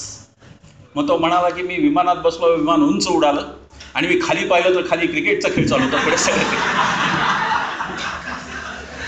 तसंही मी जोडू शकतो त्या मुद्द्यात, पण मुद्दा तो नाही. 47ला देश स्वतंत्र झाला, तेव्हा देशाची गरज काय होती? प्राथमिक गरज. आपल्याकडे शासक प्रशासक नव्हते. गांधीजींना तर BBCच्या वार्ताहरांनी कुत्सितपणे विचारले की तुमचं होणार कसं? म्हणाले तुमची दृष्टी काय? आता हल्ली सगळ्या नेत्यांना व्हिजन डॉक्युमेंट असतं बघा. गल्लीतला नेता असला तरी तो 2050ची व्हिजन वगैरे मांडतो. त्या असं लांब लाईट हाऊस दाखवण्यासारखं, इकडे अंधार आहे सगळा, पण तो बघ ते लाईट हाऊस दिसते ना, ते बघ लगेच येणार आहे असं म्हणण्यासाठी. सुदैवानी या देशाचा नेता असा होता गांधीजी ज्यांना कुठली व्हिजन नव्हती. आपलं नशीब सगळ्यांचं चांगलं. नाही तर व्हिजन डॉक्युमेंटची आणि बंबाळ व्हायची वेळ आली असती. गांधीजींना हा प्रश्न विचारला की आता शासक नाही प्रशासक नाही, तुमचं कसं होणार? BBCच्या वार्ताने गांधीजींनी दिलेलं फार उत्तर सुंदर आहे. गांधीजी म्हणाले मला काही अंधारात फारचं लांबचं दिसत नाही, मला काही फार व्हिजन नाही तशी, पण कंदिलाच्या प्रकाशात एक पाऊल कुठे टाकायचं तेवढं मी पाहतो, ते पाऊल मात्र मी निश्चित टाकतो.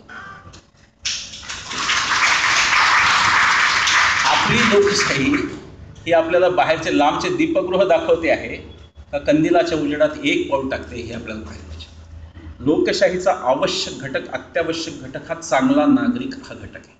47ला आपली ती गरज होती, परंतु दुर्दैवाने इतिहास जो आपण राष्ट्रपुरुषांच्यावरून मारामारी करण्यासाठी ठेवलेला आहे तो 80 मार्काचा ठेवलेला आहे, आणि उद्याचं नागरिकशास्त्र मात्र आपण 20 मार्कांचं ठेवलं. आणि ही खरी व्यथा आहे की नागरिक आपल्या देशात चांगले तयार होत नाही. मी प्रभात रोडला राहतो, सकाळी तिथे लोक कुत्र्याला घेऊन फिरायला जातात.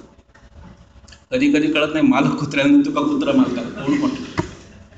त्यातले जर आपण 100 लोक पकडले, आणि हा मी प्रत्येक भाषणात मुद्दाम हा मुद्दा घेतो बरं का, त्यातले जर आपण 100 लोक पकडले, त्यांना विचारलं की अमेरिकन ग्रीन कार्ड मिळण्याची प्रोसेस काय आहे, प्रोसिजर काय आहे, तर त्यातले 90 लोक बरोबर अमेरिकेच्या अधिकाऱ्यापेक्षाही चांगलं सांगतील. नंतर विचारा आपल्या भागातलं रॅशन कार्ड कुठे मिळतं, ते 10 जणांनाही माहिती नसतं. आमचे घारे सर, मुकुंद घारे सर, त्यांना रेसिडेंट नॉन इंडियन म्हणायचे, निवासी अभारतीय. अशा प्रकारचे नव्हे. हा देश असा दुर्दैवी देश आहे जिथे सुशिक्षित माणूस सरकारी कार्यालयात जायलाच घाबरतो आणि गेला तर त्याला तिथला काहीच पत्ता लागत नाही. तिथल्या चपरशाला विचारलं लागतं इसका क्या करणे का म्हणून. अरे क्या करणे का, सिटीजन चार्टर लिहिला आहे ते वाचा आणि करा. तर शासनात प्रशासनात लोकांचा सहभाग हा विषय जेव्हा आपण मांडतो तेव्हा नागरिक शास्त्र हा अनिवार्य मुद्दा बनतो आणि त्या नागरिक शास्त्राकडे आपलं प्रचंड दुर्लक्ष झालं ही वस्तुस्थिती आहे. आणि त्यामुळं आपण घडवलेले नागरिक हे नागरिक आहेत की फक्त मतदार आहेत अशी स्थिती आज देशात आहे. आणि मतदाराचा नागरिक होणार नाही तोपर्यंत राजकीय व्यवस्थाही सुधरू शकत नाही. म्हणून तो शेवटचा मुद्दा मी नागरिकशास्त्राचा घेतला की नागरिकशास्त्र 100 मार्कांचं असलं पाहिजे. त्याचा पाठपुरावा मी अनेक वर्षांपासून शासन दरबारी करतो, मी तो करत राहणार. आपल्याला ते मला तरुणांचा एक प्रश्न नेहमी असतो की काय होतं या कागदपत्रांनी, तर तसं नाही आहे. लोकशाही कागदपत्रांवरच चालते, लक्षात घ्या. फक्त तुमच्या मागण्या देताना मला काही माझ्याकडे तक्रारी येतात. जळगाववरून काल मला एक पार्सल आलं, 350 पानं होती त्याच्यात. म्हणजे मंत्र्यांना हे सगळं दिलं, मंत्री वाचत. 350 पानं मी सुद्धा वाचत नाही, मंत्र्याची तर गोष्टच दूर. एक मानवी वृत्ती असते, एवढं आपण नाही वाचू शकत. मग आपण म्हणतो बरं नंतर बघू. 2 A4 साईजचे कागद मंत्र्यांना पाठवा, बदल होतो. मी तुम्हाला सांगतो, कागदांवरती विश्वास ठेवा, लेखणीवरती विश्वास ठेवा. लोकशाही लेखणीवर चालते, लक्षात ठेवा. अत्यंत मोठे घोटाळे हे अतिशय साध्या साध्या तुमच्या माझ्यासारख्या लोकांनी शोधून काढलेत, समोर आणलेत आणि त्यावरती लोकांना. तर ही लोकशाहीची ताकद आहे. लोकशाहीची ताकदच नागरिकांना कळत नाही तोपर्यंत काही होणार नाही. आणि म्हणून लोकशाहीची शक्ती समजून घेणं हे तरुणांचं सगळ्यात मोठी मला वाटतं भूमिका आहे. आजच्या व्याख्यानात जर मी म्हणायचं तर मी म्हणेन की लोकशाहीचा अभ्यास करून लोकशाहीची शक्ती समजून घेणं. बरं, ते नागरिकशास्त्र शिकवतो नाही त्यात आपण काय भिकारचोट शिकवतो बघा काहीतरी.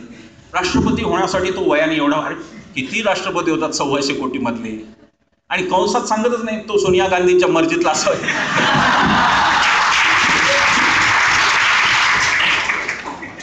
म्हणजे एकतर सगळे कंस धरून शिकवलं पाहिजे, नाही तर सगळे कंस सोडून शिकवलं.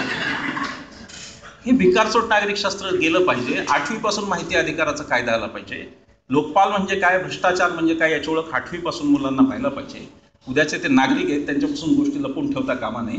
भारताचं उगाच रोजी पिक्चर की भारत हा कसा महान संस्कृतीचा देश वगैरे यांनी पोट भरत नाही. पोट भरण्यासाठी व्यवस्था वेगळी आहे, नागरिक होण्यासाठी व्यवस्था वेगळी आहे, देश सक्षम होण्यासाठी व्यवस्था वेगळी आहे, आणि देशाच्या पुढे जाऊन व्यापक राष्ट्रवादाला सोडून जय जगत म्हणण्याची सुद्धा प्रक्रिया वेगळी आहे. त्या प्रक्रियेकडे तरुणांनी जावं असं मला वाटतं. हा उपदेश नाही, उपदेश लोक ऐकतात यावर माझाही विश्वास नाही. हा फक्त एक चर्चेचा विषय आणि इथल्या मंथनाचा विषय, तो आपण सगळ्यांनी निश्चितपणे लक्षात ठेवूया. एवढंच बोलतो आणि थांबतो. धन्यवाद.